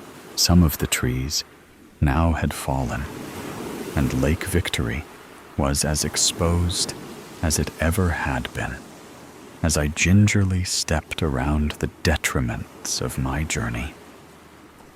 In brief increments, the past would flash before my eyes, and through my childhood eyes, I was allotted the opportunity to see Lake Victory in all of its former glory. My breathing was heavy, my hands calloused as I tightly grasped my walking stick. My calves were aching tremendously, though my heart thumped with the excitement and fervency of a teen. I knew this was my last opportunity. The fall always seemed to leave me speechless. How could it be? Something that I've witnessed dozens of times still enraged my love for this very earth, just as it had the first time. It was the essence of beauty, natural, pure in all of its forms, and I was appreciative that it only climaxed for a few weeks. Things of such enchantment are usually ephemeral, undeserving of the burden of obsolescence. The woman you meet in a foreign land, gone before you awake in the morning. The feeling on a motorcycle, with your hair in the wind, barely avoiding death, and the war cry that follows, with your heart nearly shattering your rib cage. It was superior to all, because it was effortless.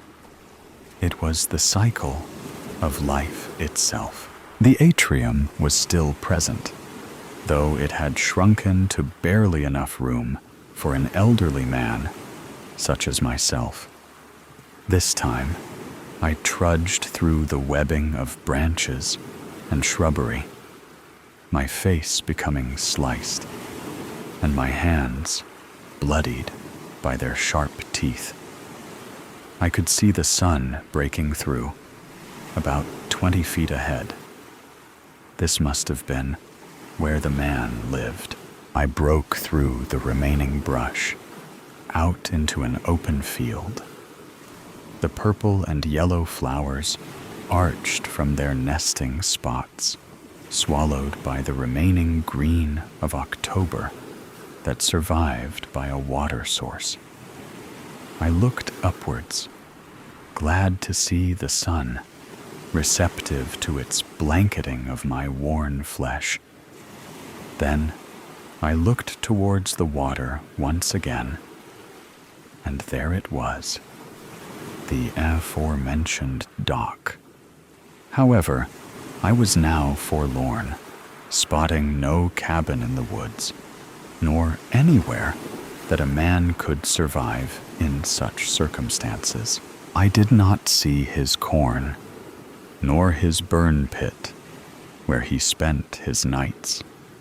I've spent my whole life, in retrospect, always comparing myself to the man in the lake, his humble attitude, his love for nature, his ability to acquire happiness without material things. His lore kept me grounded to reality. And now I was faced with the harsh truth that his existence was never crafted by veracity. Nor was this apotheosis one in which I dreamed many times before. I harped upon why my grandfather would speak so greatly of him, as if a friend. Why allow me to go on these wild goose chases, hoping to encounter some begrimed being, steeped in desolation? I approached the dock apprehensively, acknowledging its worn and derelict bones, the way it slouched towards the right side, and how the algae grew rampantly across its damp surface. I took a careful step and stopped, now hearing the lapping water gently clapping against the embankment, taking along with it the atrophied leaves, as a Viking would be sent off during his death. I took another step, stopping once again, surprised by the stability with a poke of my stick, and then decided upon shuffling towards the very edge.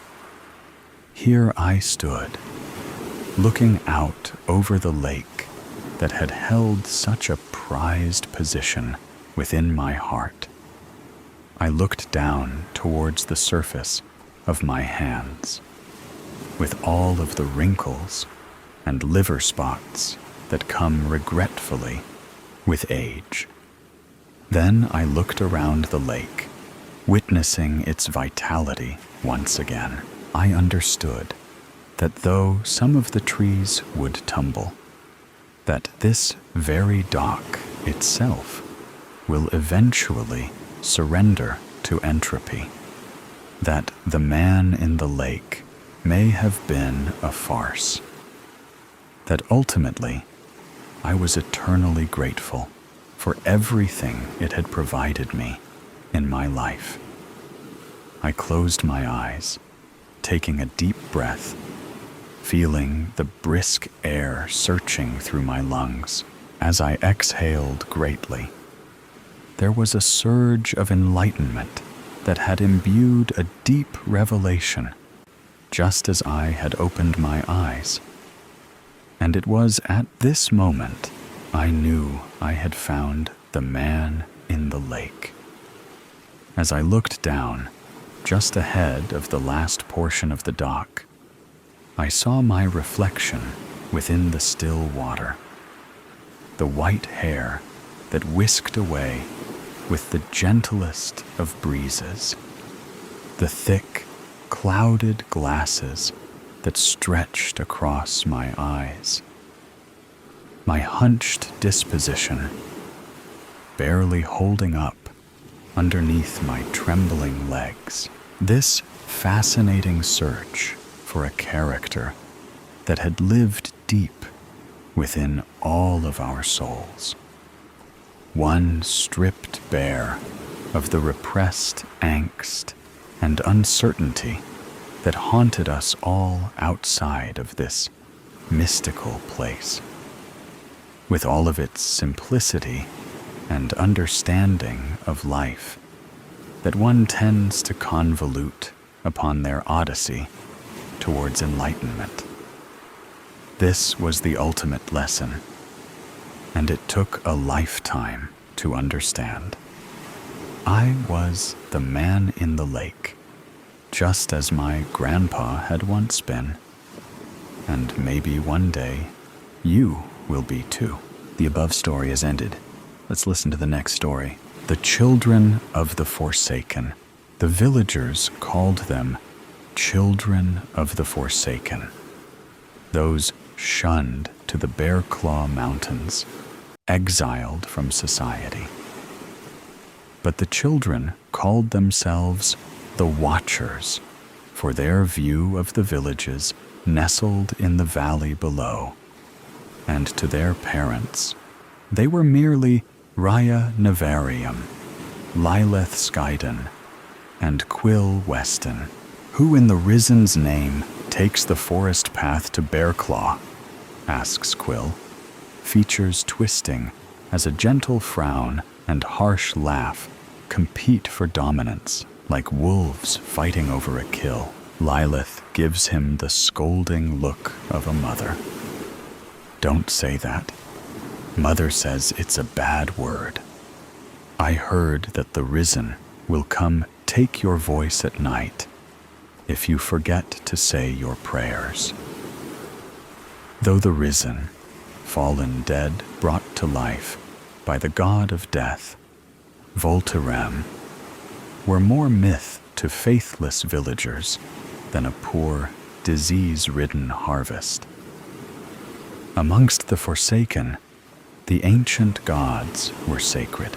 Quill gives an assertive nod to Raya. You were brought to the Forsaken as a child. What do you think? Are we going to make another friend? Raya's features may as well have been carved from stone, like the statues of the Risen in the underground temple below their feet.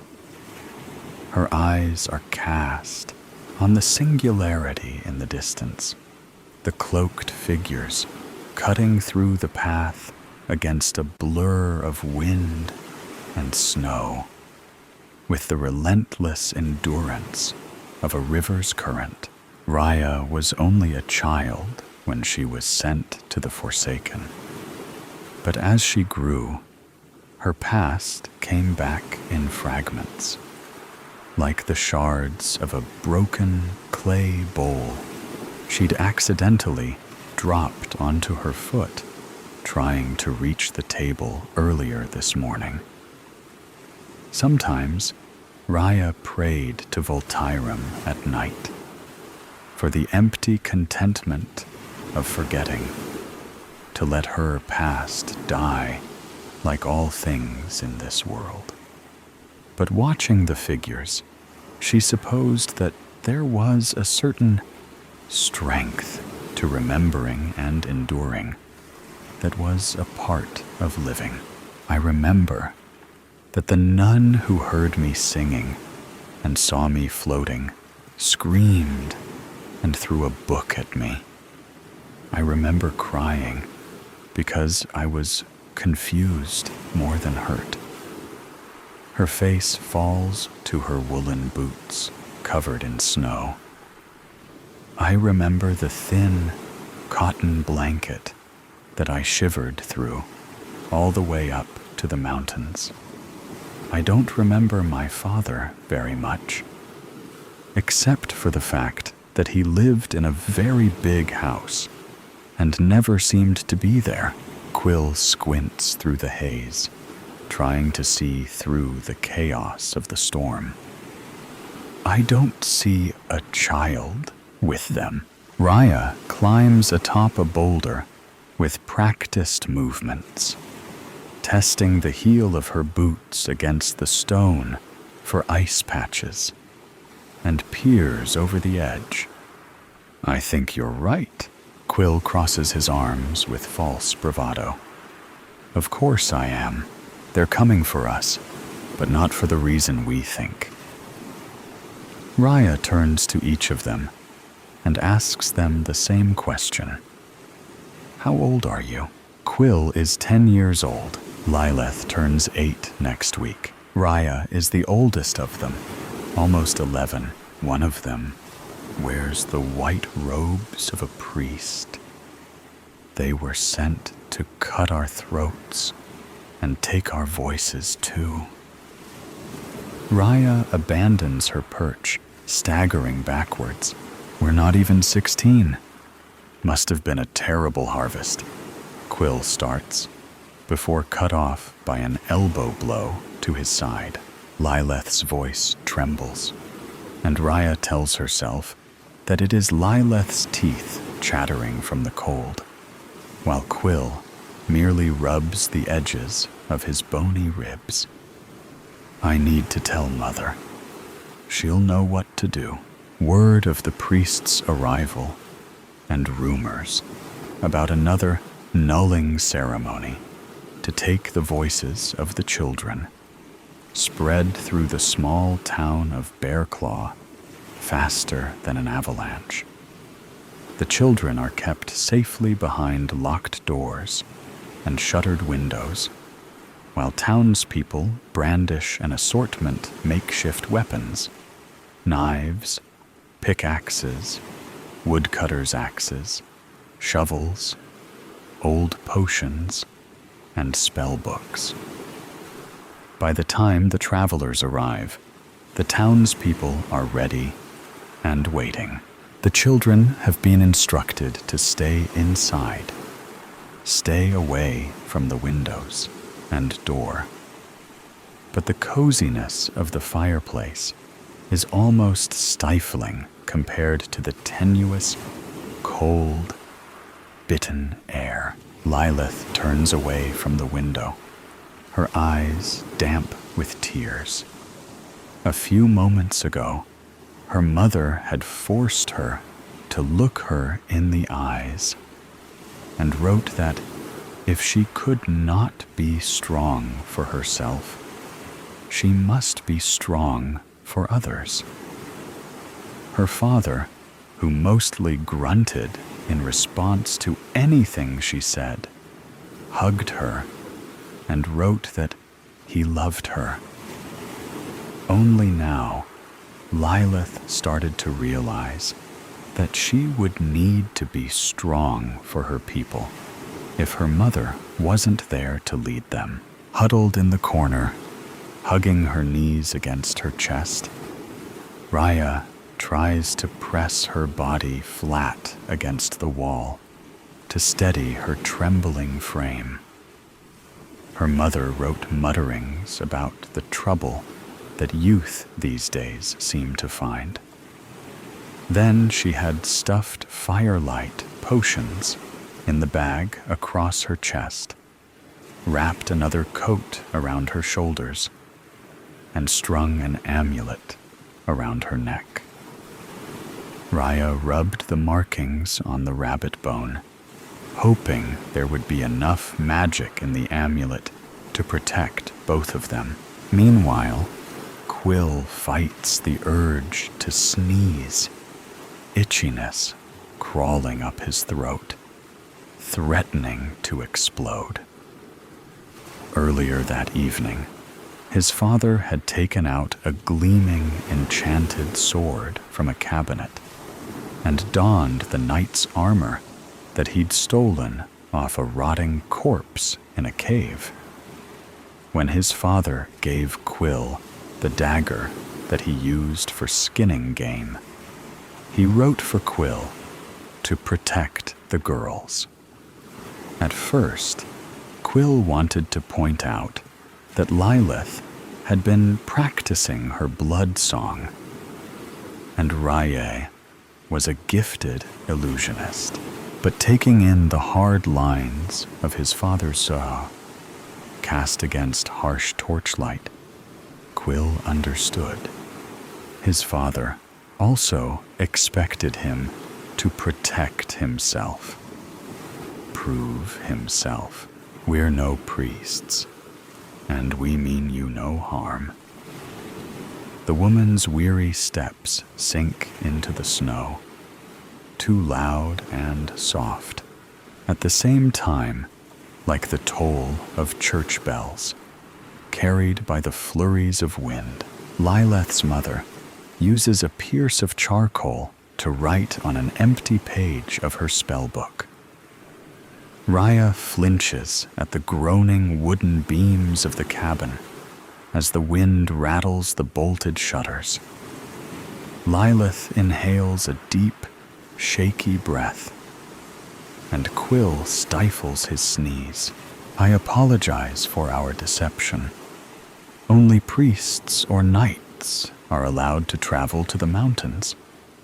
Tugging down the pristine pale cowl of his cloak, the man takes a step closer. We came here to warn you that your children are in danger. Are they well? Quill's father aims the tip of sword against the man's throat. The crowd gathered in front of the gates stands unwilling, unyielding against the wind. They lurk like a massive shadow, looming over the two strangers as the sun dips below the horizon. They want to take your children's ability to speak. As if sensing their prying eyes, watching from the window, the woman turns to the them, tugging at the man's cloak. Can we see the children? Please? Lilith's mother gestures towards Quill's father. With a heavy sigh, he drops the sword to his armored side. Raya's mother walks towards the door. All three of the children duck their heads down below the window, as if caught stealing maple sweets from the table, and glance at anywhere but each other in guilty silence. None of them flinch when there's a gentle knock against the door, as they follow Raya's mother in stunned, uncertain silence. The fickle, unruly wind seems to whisper in their place. Lilith tugs her thick cloak closer around her shoulders and straightens her shoulders to seem older than she is. Raya keeps her head lowered, focused on chasing her mother's shadow in a game of tag she's been playing since she was born. Quill trudges along, wearing his father's boots that are a few sizes too large for him. Kneeling on the snow, the woman flicks back her cowl. Her eyes are focused with concern. They said you were young, but they failed to mention you weren't old enough to bleed. Her gaze softens as she glances at Lilith. I have a daughter, Pyrrha. You remind me of her. The man turns to Quill. Do you know why we are here? Lilith glances at Quill, who in turn glances at Raya, their eyes locked in contest. A contest that Raya lost. Yes, she says, forcing the truth out of her mouth, harsh as the burning cold. A few hours ago, the priests sent knights to your village. They will arrive soon. We are offering to bring you to a safe place for a while. The woman meets Lilith's mother's gaze with deference. If your parents will allow us, Lilith's mother writes, we can protect our own. Why should we trust the kindness of a villager? Then Raya's mother follows. How do we know they will be safe with you? Quill's father hesitates before adding, "Where will you take them? When will we be able to see them again?" The rest of the crowd lift their spell books in the air, messages scrawled in crooked, furious strokes that reminded Raya of the warning signs written with animal blood and placed before the forest path. You take our voices, our magic, and now you want our children? Leave. You are not welcome here. Lilith tugs on her mother's tunic sleeve, insistent, like a furry blood moon moth drawn to a candle. They're only trying to help. That's what the priests say, replies Quill, with an annoyed scoff. Rhea closes her eyes, trying to put up a mental fortress around her mind, blocking out the argument. She still remembered the long, tortuous walk from the church orphanage as she left the village. A man smelling faintly of bread spat on her feet. Someone wearing a silk dress called her a sorcerer, slut. When she tripped and fell on her feet, a rosy-cheeked child took the opportunity to throw rotten fruit at her back. Despite having a priest for company, Raya knew that she was alone. But when she opens her eyes again, the memory of the villagers fade, and all Raya sees are two people who ventured through the cold wilderness to protect 3 children they'd never met from nights. Standing alone, Raya addresses the crowd. I think that they've come all this way. We should at least hear what they have to say. My wife, Vea, has a sister that lives in a cottage on the other side of the sea in Whaley's Fair. Your children would be staying there. You could come visit whenever you wished, so long as you were not followed by knights. The man takes a step away from the crowd, giving them some privacy. Whatever your choice may be, we will understand. His eyes turn far more distant than the few paces between them.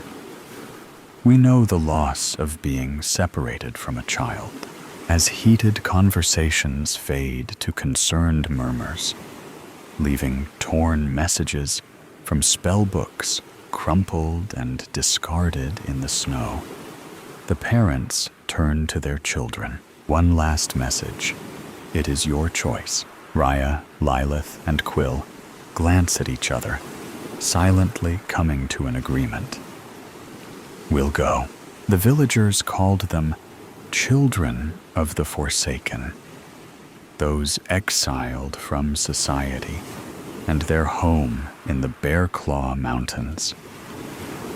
But the children called themselves the Watchers for their view of what others sometimes fail to see.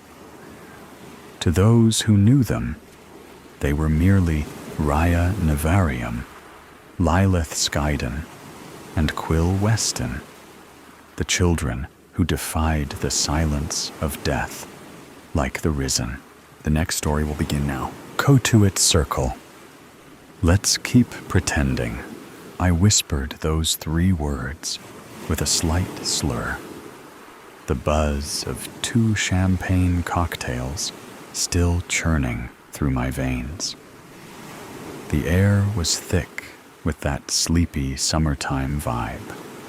Bugs buzzing and crickets chirping their seasonal symphony. I tucked a copper-colored curl behind my ear and squeezed Nick's hand tighter as we strolled through the canopied streets, the golden sunlight still warm on our shoulders. At dinner, we had joked about being rich retirees, just stopping for a quick bite before returning to our yacht for a summer soiree. Sweetheart, you can be whoever you want to be. Nick grinned, slowing down his lanky stride to steady my swaying steps. In fact, I have a surprise for you. Follow me. We interlaced our fingers and ascended the hill towards Cotuit Circle. Backed by a ridge of evergreen, the house stood out amongst the newly renovated mansions, its creamy white woodwork and deep sage trim, a charming reflection of timeless architecture. Despite being worn and weathered, the house seemed to boast of its own importance, like a royal battleship returning from war. The setting sunlight sparkled off the towering, tapered windows that flanked each side of the entryway. Fragrant honeysuckle climbed the porch railings in intricate swirls, weaving in, out, and around each delicately carved post. I ran my fingers along the smooth address welded into the bars of the gate. 3, 5, 4. Cotuit Circle. Cotuit. I love saying those words. I murmured to myself. Click. Nick opened the gate with a grand flourish. Today, on Lifestyles of the Rich and Famous, we are touring Gemma Grant's opulent Cotuit Circle home. Champagne wishes and caviar dreams and all that jazz. Nicholas, whose house is this? I fixed a broken pipe here last week. The old lady is gone for the summer. Stop stressing. It's fine. I hesitated. Nick tilted his head in a knowing glance that wordlessly implied, "Trust me." I exhaled deeply to calm my nerves and stretched my arms overhead. Shit. Ow! I moaned as my thumb caught on a thorn from the crimson, rose-lined trellis. A tiny trickle of red snaked down my wrist. I pressed my thumb to my lips and rolled my eyes. I'm fine, I murmured. Nick kissed my hand and guided me through the gate to the front door. He entered the same code into the panel above the door handle, and it creaked open. The essence of the interior washed over me. A stale bouquet of black tea, sugared orange cookies, dried lavender, and my grandmother's mille fleurs perfume. My throat burned. I steadied myself against the velvet damask-covered wall and struggled to appear composed. Do you smell that? I whispered. Old lady perfume and dust? Yeah, a little. We can leave if you're nervous, but I swear no one is here. I shook my head and hurriedly wiped my watery eyes. No, show me around, I managed to utter. The house oozed opulence. Thick ruby-red rugs with dizzying geometric patterns covered the chestnut wood floors. Centered in the middle of the entryway was a grand staircase that spiraled up to the second-story landing. Ornate sconces and buttery yellow candles marked the walls. I ran my hand along the carved banister and watched the closing streaks of golden sunlight glitter down through the narrow windows. The central parlor overflowed with collectibles, built-in bookcases full of gold leaf books, decorative lamps, and miniature figurines. Shadows danced along the walls in a forlorn choreography. But despite the soaring high ceilings, the interior appeared to be suffocating itself. There was no room to breathe. "Jem, look, your favorite." Nick appeared completely unaware of the existential crisis brewing inside me as he placed the needle on a vintage Victrola and sauntered toward me. Billie Holiday's voice filled the room. "I'll be seeing you in all the old familiar places." I wrapped my arms around Nick's neck, laid my head on his chest, and tried to ignore my rising apprehension. Tick, tick, tick. The second hand on the grandfather clock marked the rhythm of our movement. "I am so pleased you've arrived," a voice rang out. As the record player screeched to a stop, I froze. The known voice resonated deep within me. A gaunt, withered hand delicately placed the record needle to the side. The woman's frail body was stooped over like a wilting blossom. Spotted skin stretched tightly over her bones like sheer sheets of tissue paper. "Mrs. Danforth, I am so sorry. My wife has always wanted to tour one of the Cotuit Circle homes, and I knew she'd especially love to see yours. We didn't mean to intrude. We're going." Nick spoke hurriedly, with his head bowed down. "Nonsense, Nicholas. What a jest. You certainly know I was expecting you both. I'll make us some tea." Her voice clanged out like crystal, delicate and precise, inconsistent with her shriveled appearance. I watched her curved form stagger toward the kitchen door and felt like I was grasping at the last shreds of a dream that would soon be forgotten. I didn't know her, or did I? I began to mouth, "What the—" to Nick as he grabbed my hand and led me toward the door. The hearty voice resonated from deep within the kitchen. "Nicholas, can you see to the water faucet in the powder room again? It's no longer leaking, but I cannot seem to get the water hot." Nick shrugged and dropped my hand. "She's old and confused. Have a cup of tea and we'll go. It'll only take me a few minutes to fix the water." "Do not leave me alone with her."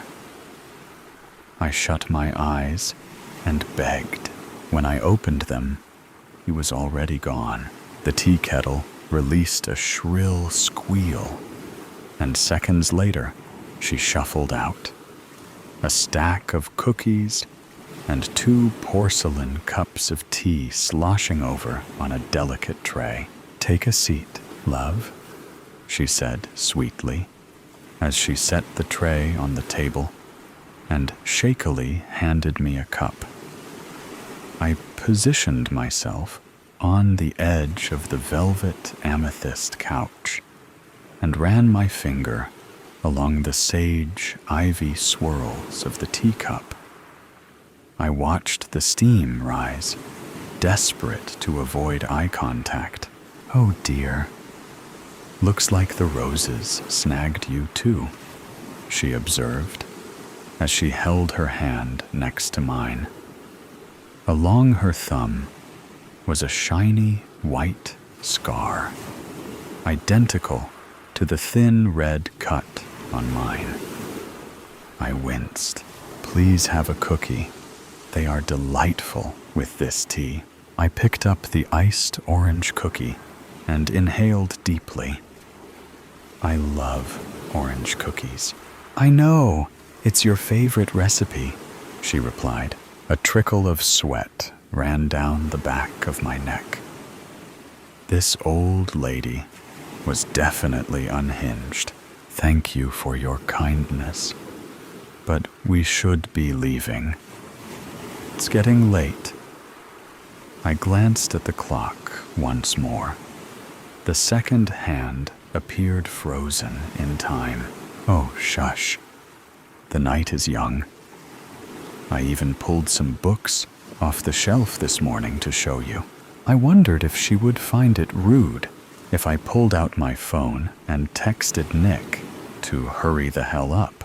She slid a stack of leather-bound books across the table and slinked so close to me that our knees touched. The proximity of her presence made me uneasy. I set the teacup and cookie back on the tray, picked up the top book, and crossed my legs away from her. "So, Mrs. Danforth, what do you read?" "Words, words, words," she smirked. I raised my eyebrows to acknowledge her reference. My mind flooded with long-forgotten quotes. "There is nothing either good or bad, but thinking makes it so." I opened the book. "Oh, this is a photo album. Is this you and your family?" My shoulders relaxed as I slowly turned the pages. The photos all had the same muted rust color that designated the passage of time. The images captured a variety of milestones: lake vacations, ski trips, vintage cars, graduations, and birthday parties. Smiling, happy people. "Yes, dear. Long before I lived here on Cotuit Circle. Cotuit. I love saying those words," she mused. Her unnerving remark made me shiver. I set the album on the table and stood to find Nick, but something caught my eye. The album opened to an entire page of a little girl in lavender-striped pajamas, copper-colored curls. I leaned down and flipped the pages faster and faster. The little girl appeared everywhere. Her first day of school, the day she got her ears pierced, the time she fell out of a tree and fractured her wrist. The little girl was me. The saccharine voice soured into a hoarse whisper. "Let's keep pretending. We think it's over, but in fact, it's just begun. The next story will thrill you in a completely different way." Haunting. Jack couldn't speak. He could only scream as he woke up to the sound of his mother's voice, whispering to him from the corner of his dark bedroom. Of course, it wasn't actually his mother. He knew that. How could it be, when she had died in a car accident just a little over a week earlier? "Jack, come over here, Jack. You can see me, can't you? Come over here, child." His chest was heavy, his bladder loose with fear. Looking over into the corner, as he flailed amidst his perspiration-damp sheets, he realized that he could indeed see something. The same something, in fact, that he had seen on that terrible night of his mum's demise, just minutes after his aunt, who had been babysitting him at the time, had received the phone call that would cause both of their worlds to come crashing down. She had broken the news to him, and he had seen it standing over by the window of his aunt's tiny living room. It had been at the funeral too, and now here it was again, invading the privacy of his bedroom this time, lurking in the corner, watching him, taunting him by speaking with his dead mother's voice. "Jack! Come here, Jack! Now!" Tears of terror spilled down his cheeks as he scrambled to sit up. His gaze was fixed upon the corner, on the hulking, dark outline of a man who stood there, wide and tall, so tall that its head almost brushed the ceiling. It had no face, no features. It was only visible because somehow it was even blacker than the darkness itself which suffused the room. Blacker than the very night. How could that be? His screams tapered off as his throat constricted. From elsewhere in the house, he could hear the sound of frantic movements. His aunt had clearly been roused by his yells. Her footsteps raced across the landing, old floorboards groaning loudly. "I'll return, Jack. You can't avoid me forever." His mother's voice hissed quietly. The thing then scuttled, spider-like, across to the wall, and then through it, as though no barrier existed at all, as though the laws of physical matter simply did not matter to it one bit. The thing disappeared from his sight just as the bedroom door was flung open and the light snapped on to dazzle him with its bright glare. "Jack, Jack, are you all right?" His Aunt Alice stood there, looking pale and startled. Her resemblance to his mum, as always these days, struck him like a dagger through the heart. They had the same raven hair, just as he did himself, the same ice blue eyes, same sharp cheekbones, same thin lips. His mother's, now stilled forever, whilst his aunt's were pinched in a worried frown as she approached the bed where he lay. "Sweetheart, what is it? Did you have a bad dream?" He shook his head. It was bad, all right, but it was no dream.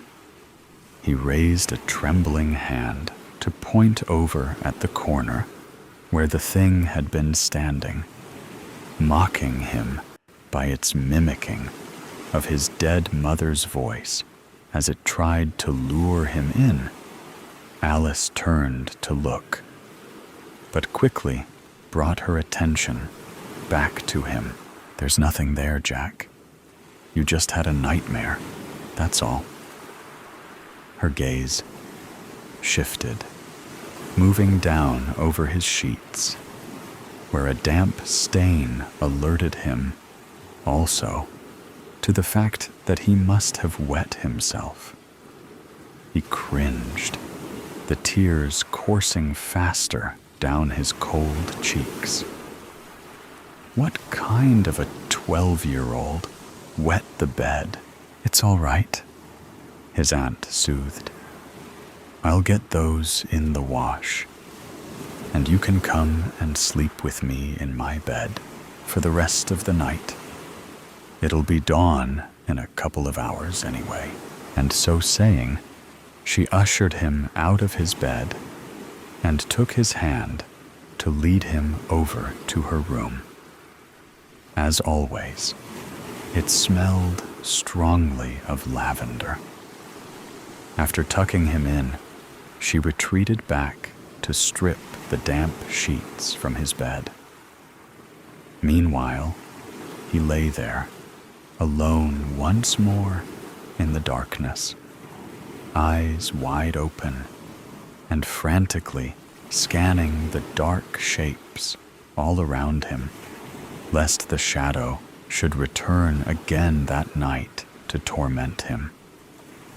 All the while, the sound of his aunt's stifled sobs haunted his ears.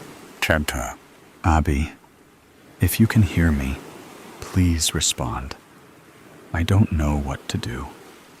He hasn't spoken a word since you died, and he seems so disturbed. He's been having night terrors, and Jack crept down the stairs, being careful to avoid the creaking steps.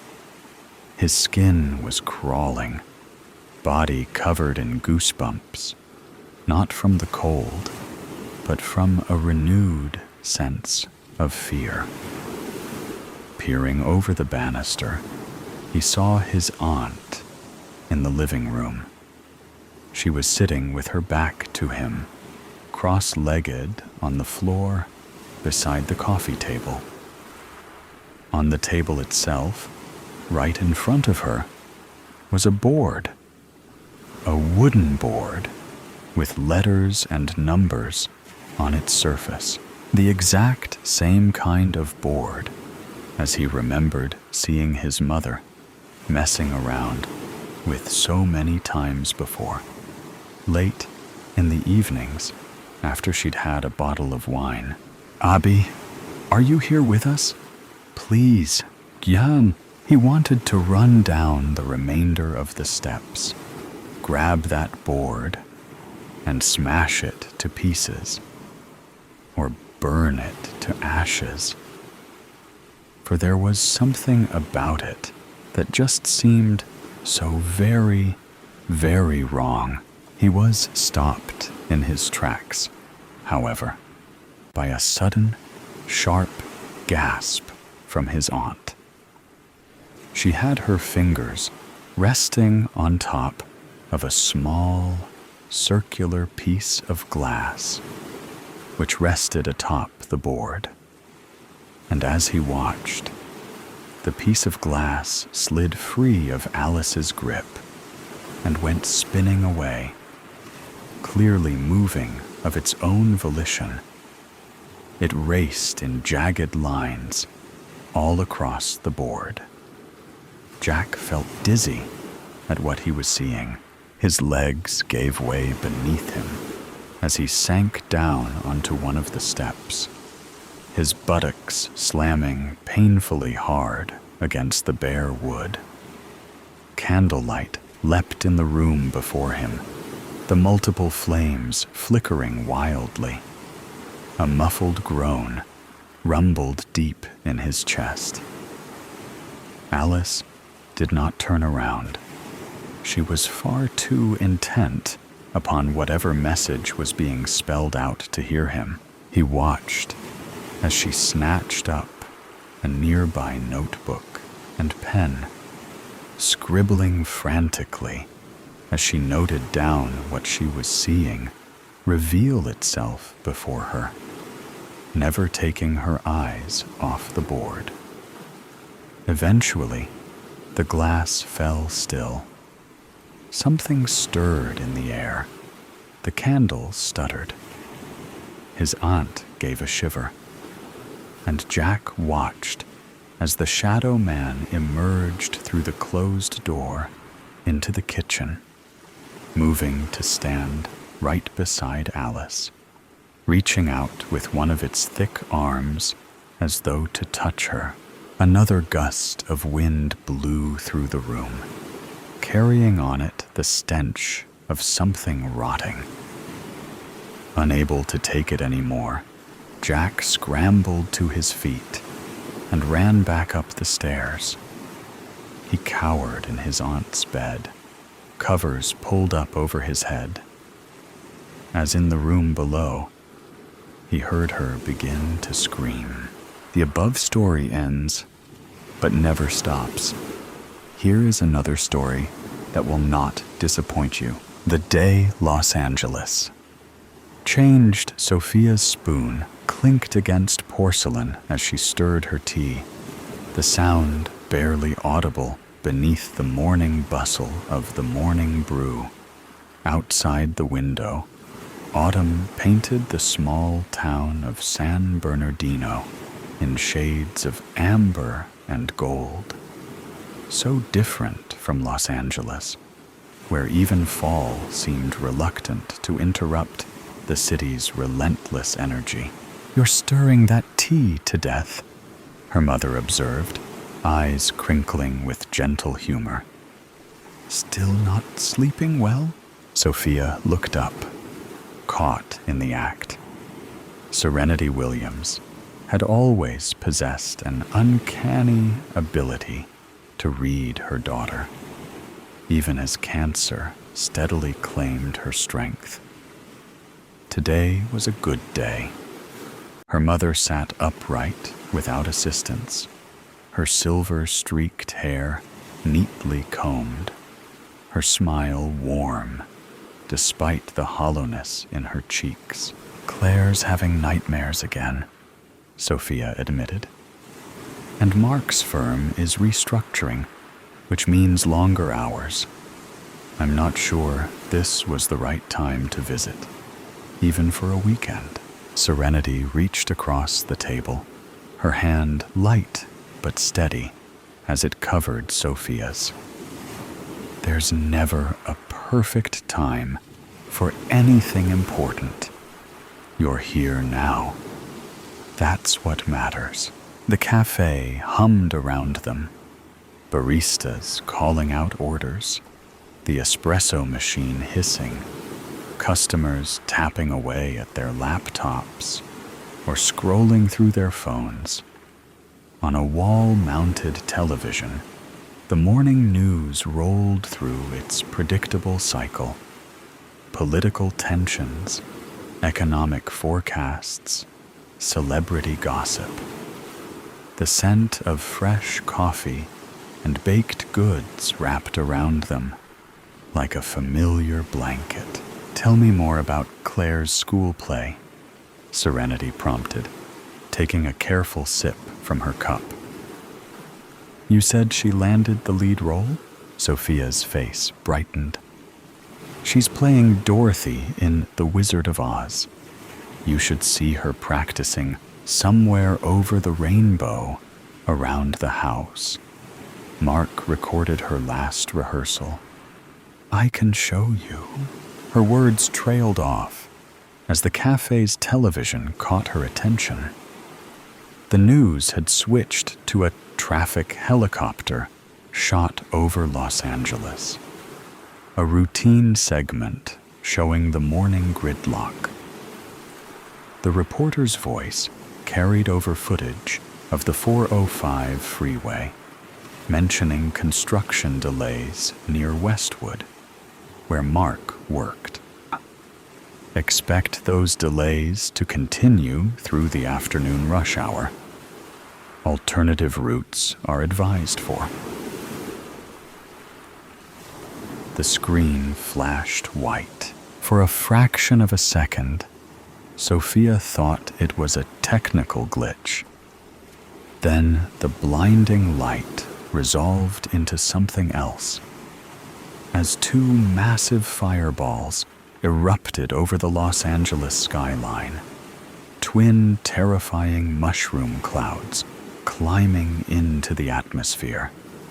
The helicopter camera jolted violently, the image spinning as the reporter's voice cut off mid-sentence, static. Then, blackness. The morning brew fell silent. Every conversation halted mid-word. Every movement suspended. For 3 long seconds, no one breathed. Sophia felt the world contract to a pinpoint. Sophia let slip a tiny gasp. Her coffee cup slipped from nerveless fingers, shattering against the floor. But she couldn't hear it. All she could see was that burning flower blossoming over her home, over Mark, over Claire. Sophia, her mother's voice seemed to come from miles away. Sophia, look at me. Sophia couldn't move, couldn't blink. At a loss for words, her body had turned to stone while her mind screamed. Around them, the stunned silence fractured. Someone gasped. A man at the counter swore loudly. A barista fumbled for the remote control, frantically changing channels. Each station showed variations of the same nightmare: emergency broadcasts, confused anchors, footage of the explosion from different angles.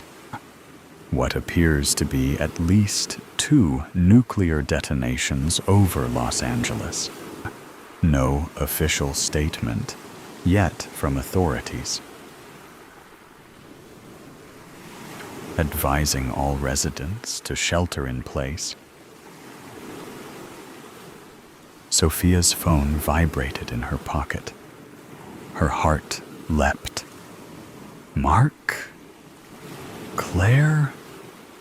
But when she pulled it out with trembling fingers, the screen displayed only an emergency alert. National emergency declared. Shelter in place. Await further instructions. She stared at the message, its cold, bureaucratic tone at odds with the catastrophe unfolding. Desperately, she tried calling Mark's number. Nothing. She tried Claire's phone. Nothing again. Each attempt met with the same automated message. All circuits are currently busy. Please try your call again later. That sterile, mechanical voice seemed to mock her panic. All circuits busy. As if this were just another holiday, with too many calls being placed at once. As if her world hadn't just collapsed into ash. Around them, the cafe erupted into chaos. People scrambled for phones, for exits, for any semblance of control. A businessman shouted into his dead cell about evacuations. A college student sobbed openly into her hands. The barista continued flipping channels frantically, as if one might suddenly offer reassurance. Is it just LA? Someone demanded. Are there other cities? My sister's in San Diego, a woman cried. She's not answering. The terrorists might have finally developed a nuke. No, it's gotta be an accident. Nuclear war, man. The Chinese, the Russians. Outside, ancient, long disused air raid sirens began to wail. Through the window, Sophia could see people rushing down the sidewalks, some toward their cars, others seemingly without direction. A police cruiser sped past, lights flashing. Sophia's thoughts whirled like debris in a tornado. Mark and Claire, 12 miles from downtown Los Angeles. Was that close enough to the blasts? Had Mark gotten to Claire's school in time? Were they trying to leave the city or shelter in place? The questions multiplied, each more terrifying than the last. The spell binding Sophia's tongue broke, and she could finally speak. "I have to go back," she whispered, then louder. "I have to go back to LA." Her mother's grip tightened around her wrist. "Sophia, breathe. Think. They need me." Panic clawed at Sophia's throat. "I need to find them." "Look at the TV," Serenity said firmly. Look, the television now showed aerial footage of highways leading out of Los Angeles. Gridlock, unlike anything Sophia had ever seen. Thousands of vehicles at a standstill, some abandoned as people continued on foot. The military conspicuously absent from every possible scene, advising against attempting to enter the Los Angeles metro area. Radiation concerns as far as 40 miles from the blast sites. National Guard has been activated. Sophia's phone buzzed again with the same emergency alert. National emergency declared. Shelter in place. Await further instructions. "I can't just sit here," Sophia hissed, tears finally breaking through her shock. "Mom, I can't." Serenity pulled herself up straighter, summoning strength that shouldn't have been possible in her frail body. When she spoke, her voice cut through the cafe's panic with surprising authority. "Listen to me, Sophia Ayala Williams. Your fear wants you to run, but running blind is how people get killed in disasters." She took Sophia's trembling hands in hers. "Breathe first, think second, act third. You taught Claire that, remember? When she gets overwhelmed, the mention of her daughter's name sent fresh pain through Sophia's chest, but she forced herself to inhale deeply. Once, twice. Her mother's eyes held hers, anchoring her to the moment. "Mark is smart," Serenity continued. "He knows to get Claire somewhere safe. He knows you're here with me. You charging into a nuclear disaster zone helps no one. But what if? No what ifs yet.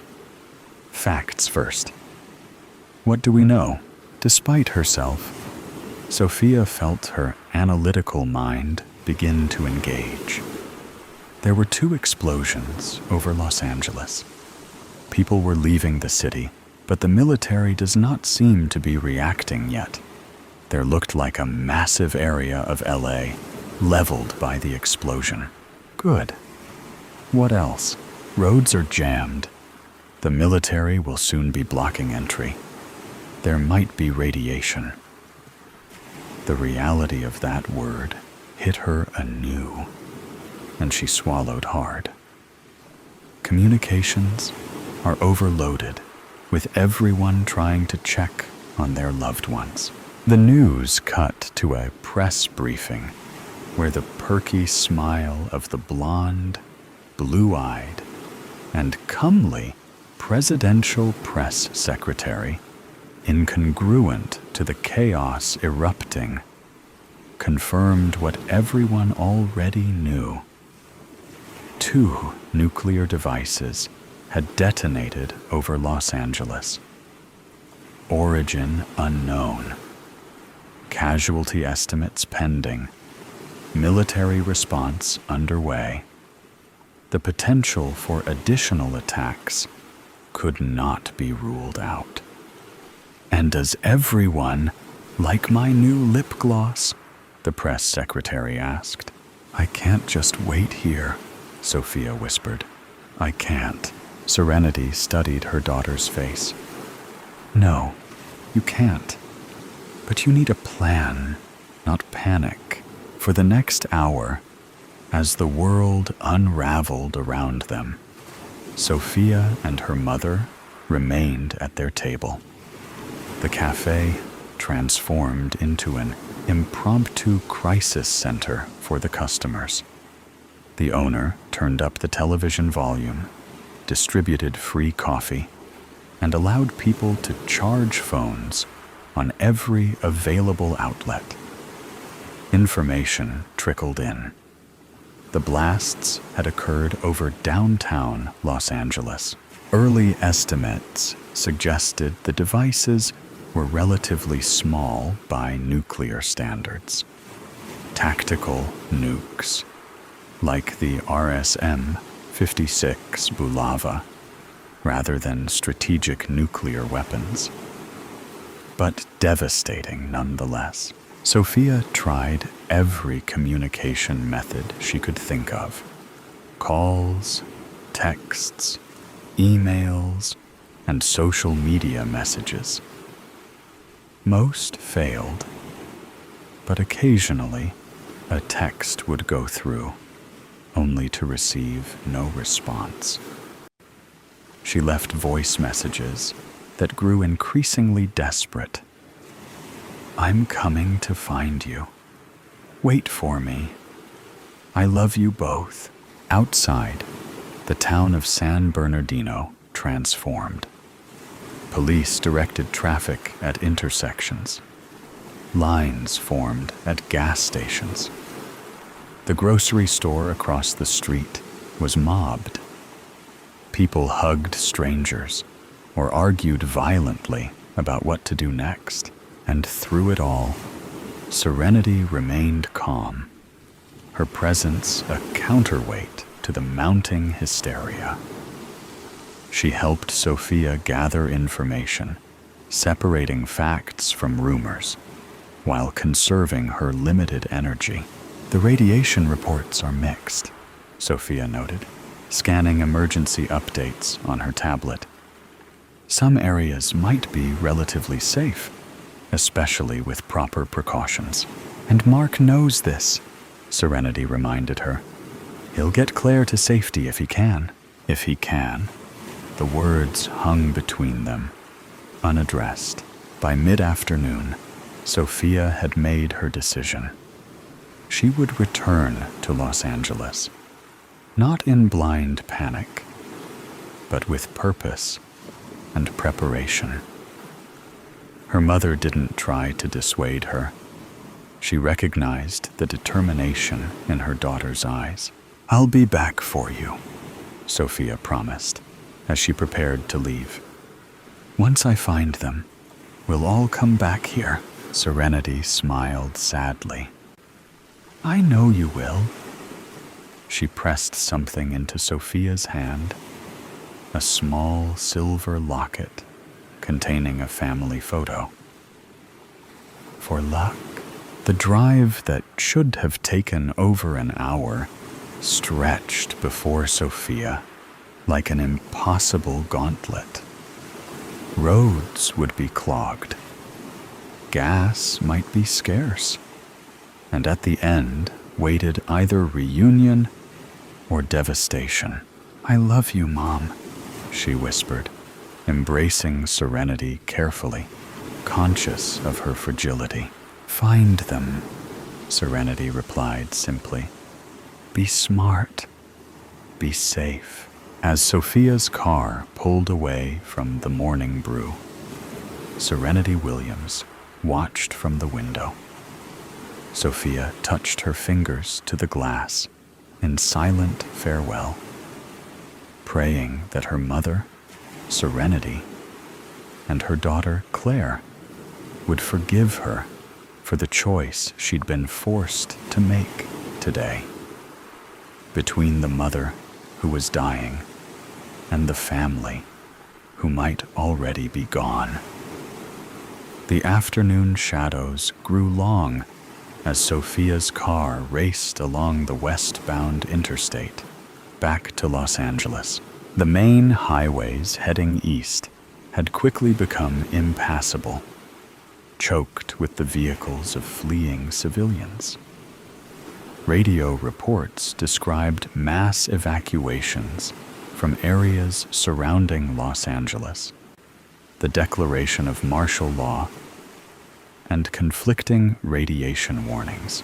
Sophia had expected gridlock all the way, but the lack of any vehicle but hers heading west made the drive that more unsettling. The traffic thinned as she approached LA. The further she drove, the emptier the roads became. She was alone on the freeway. A surreal experience on roadways normally congested at all hours. The emptiness carried its own warning.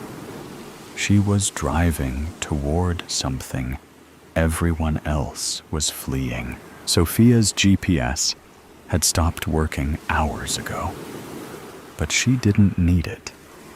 15 years in Los Angeles had etched these routes into her memory.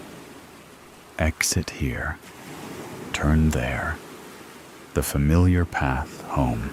As she crested the final hill that should have revealed their neighborhood, her headlights illuminated a transformed landscape.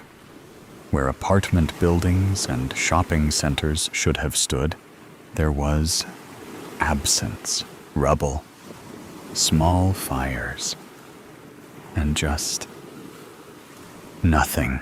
A perfect circle of annihilation. She pulled to the side of the road, stepping out into air that smelled wrong, like sulfur and ash and things that had no name. The evening was eerily quiet. No sirens, no voices, no wildlife, just the soft tick of her cooling engine and the blood rushing in her ears. Beyond the destruction's edge, buildings remained mostly intact, untouched save for their destroyed windows, as if a giant cookie cutter had stamped down from above, removing only what lay within its circumference. Their apartment had been 3 blocks inside what was now emptiness. Sophia walked forward in a daze, approaching the edge of obliteration. Something crunched beneath her shoes, glass fused with asphalt, transformed by unimaginable heat. The boundary between existence and nothingness was shockingly abrupt. Mark wouldn't have had time to leave home and then driven to Claire's school, she reasoned desperately. He could have left early for his regular gym workout and could have driven straight to her. Her school must be outside this circle. They could still be alive. They must be. The distant growl of engines broke the silence. Headlights swept the devastation as a convoy of military vehicles rumbled into view. Camp Pendleton Marines, in full hazmat gear, disembarked, moving with half-practiced efficiency. One spotted her and approached, face obscured behind a protective mask. "Ma'am, this is a restricted area. You need to evacuate immediately." The faceless Marine barked. "My family," Sophia's voice cracked. "My husband and daughter, they lived here." The soldier's posture remained tense and rigid, clearly on edge. "I'm sorry, ma'am. There were no survivors within the blast radius. Radiation levels here are dangerous. We need to leave now." "But they might not have been home," she insisted. "My daughter's school. It must be outside the blast radius. My husband might have—" "Ma'am?" The soldier cut her off, not unkindly. "Secondary evacuation sites have been established for survivors. Check there. But you can't stay here. It isn't safe." As if to emphasize his point, a radiation detector at his belt emitted a persistent clicking that grew faster as they stood talking. "Where?" she demanded. "Where are these evacuation sites?" Before he could answer, another Marine approached rapidly. "Sir, we've got missile incoming." "What?" said the first Marine. "Bogey confirmed. ETA 2 minutes." The first Marine's demeanor changed instantly. "Everyone back to your vehicles. Move, move, move." Around them, the unit scrambled into motion, abandoning whatever task had brought them to ground zero. "What's happening?" Sophia asked, fear rising anew in her chest. The Marine gripped her arm. "Another missile, headed right for us. We need to go, now." "Another?" The words died in her throat as understanding dawned. This wasn't over. "Now," the soldier urged. "Get in your car and drive east as fast as you can. Don't stop until you're at least 50 miles out." Sophia stumbled back toward her vehicle, moving on autopilot. As she reached for the door handle, some instinct made her look up. There, cutting across the darkening evening sky, was a thin, white line, like a shooting star, moving in slow motion. But unlike a shooting star, it wasn't arcing away. It was descending, the third, markedly larger missile coming to finish what the first two had started. Sophia stood frozen, again at a loss for words, with her hand still extended toward her car door. The Marine shouted something at her, but his words were lost in the strange silence that had enveloped her consciousness. She watched the white line grow brighter and tracked its inevitable path toward the ruined city, toward her. In that moment, Sophia understood with perfect clarity what her mother had tried to teach her that morning. Some forces were beyond human control. Some decisions led only to different versions of the same ending. She thought of Mark and Claire. Whether they had perished already, or had they survived only to face this missile. She thought of her mother, alone in San Bernardino, watching the news and knowing her daughter would never return. Sophia's hand dropped from the car door. The approaching missile reflected in her eyes as she tilted her face skyward. There would be no scream, no lamentation, no running from what had already been decided. There was only the overwhelming weight of understanding. The nightmare wasn't over. It was only beginning. Thank you for being here to listen with me. Let's enjoy the new story together. Cliffhanger by Lee Kendrick. I had never been to a tropical country before, but Indonesia was my friend's, and I chose a holiday destination after we had scanned the internet for tropical countries. We all agreed to go to the Indonesian island of Sumba, an island as large as Jamaica. Apparently, Indonesia boasts the most islands of any country. Unbelievably, over 17,000. My friends Michael, Bob, and I, Dave, had booked a holiday here for 2 weeks. We planned to do some snorkeling, exploring the coral reefs, and go on some boat trips to some of the Indonesian islands. For now, we were just chilling out on a sun lounger, drinking cold beers on the white sands of the Mbawana beach. The Sumba Island landscape is so rich in exotic plants and animal life. It also boasts unusual rock formations, including the Halfling Giant Stone. This is a coastal rock with a large gaping hole through it. In fact, me and the boys are just 30 feet away from it to our left. Another unusual thing about Indonesia is the Indian Ocean. It changes color, varying from turquoise to ultramarine blue to a remarkable golden orange.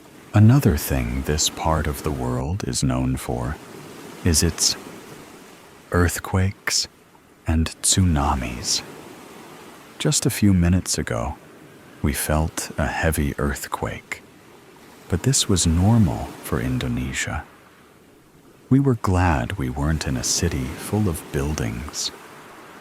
The tremor only lasted for about 20 seconds, and then it just fizzled out. Nothing to worry about.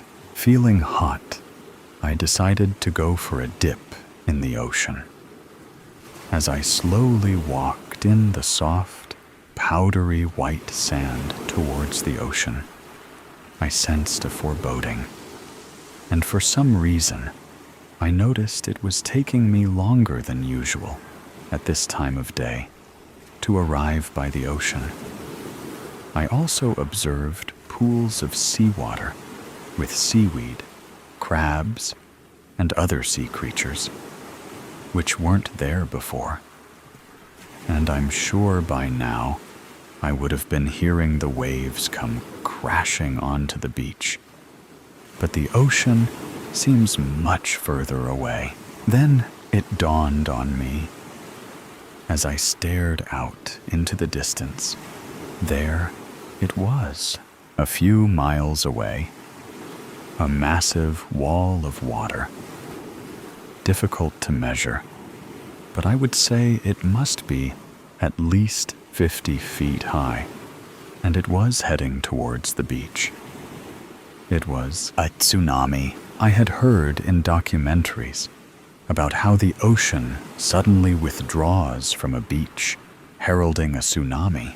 Is this my time to die? I thought. I turned and ran as fast as I could, back towards my friends, wearing my stupid flip-flops.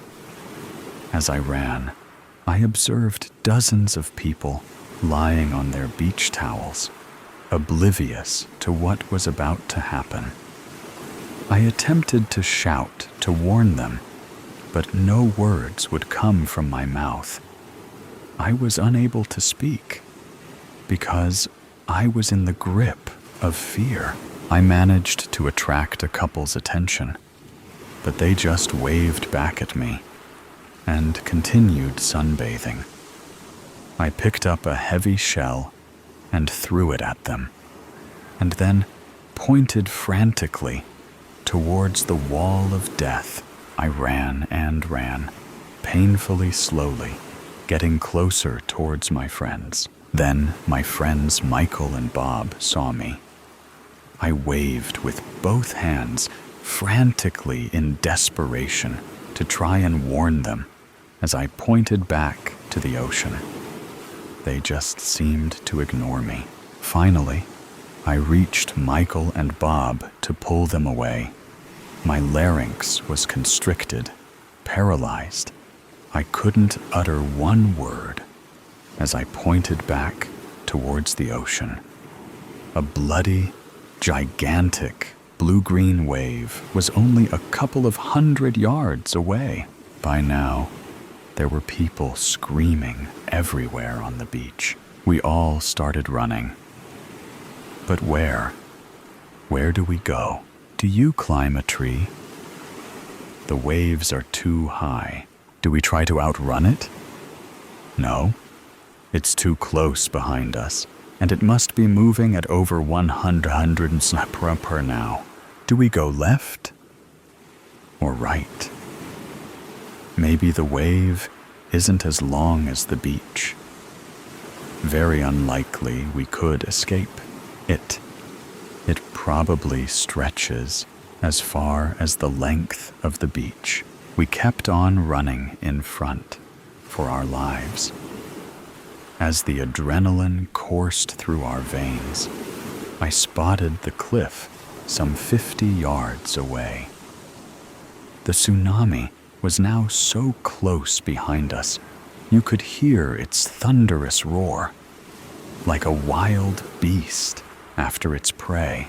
As we managed to reach the cliff, we climbed as rapidly as we could, managing some 30 feet when the wave crashed heavily into the cliff. It demolished the halfling giant stone and engulfed the surrounding area. The beach had been swallowed up, and the ocean continued to climb, moving closer towards us.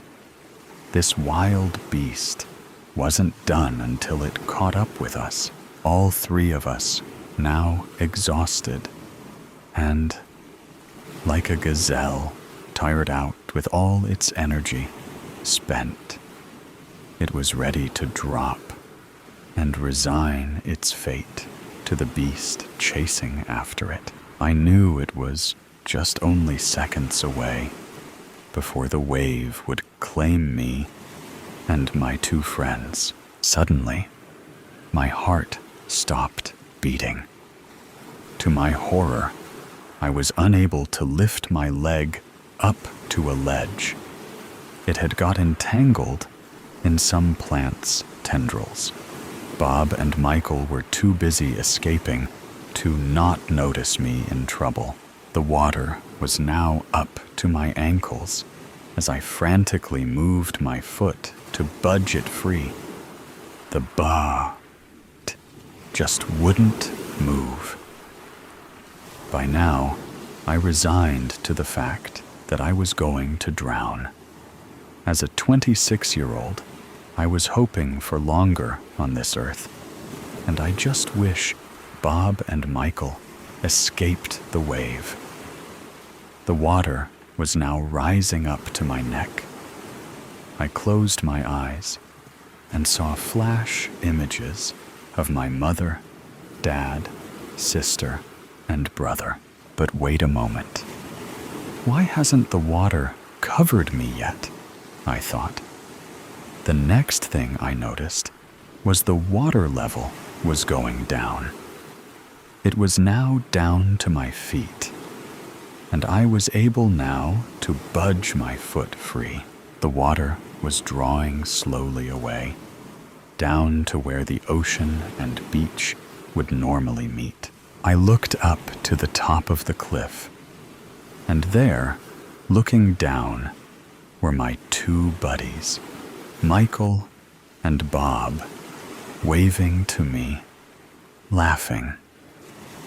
We all had a miracle escape. Sadly, many tourists didn't, and so today's story has come to an end. Or perhaps it never really ended. There are mysteries still there, questions still unanswered, and sometimes things that seem to only exist in stories can creep into reality in unexpected ways. Are you sure that when you turn off the sound, everything around you will still be normal as before? Or is there something watching you? Either way, always remember that these are just stories, or at least we want to believe that they are. If you like moments of suspense, tension, and breathlessness, Don't forget to follow me so you don't miss the next stories. And next time, when you come back, make sure you are ready, because what awaits you may be even scarier than you thought. See you again if you still have the courage to continue listening.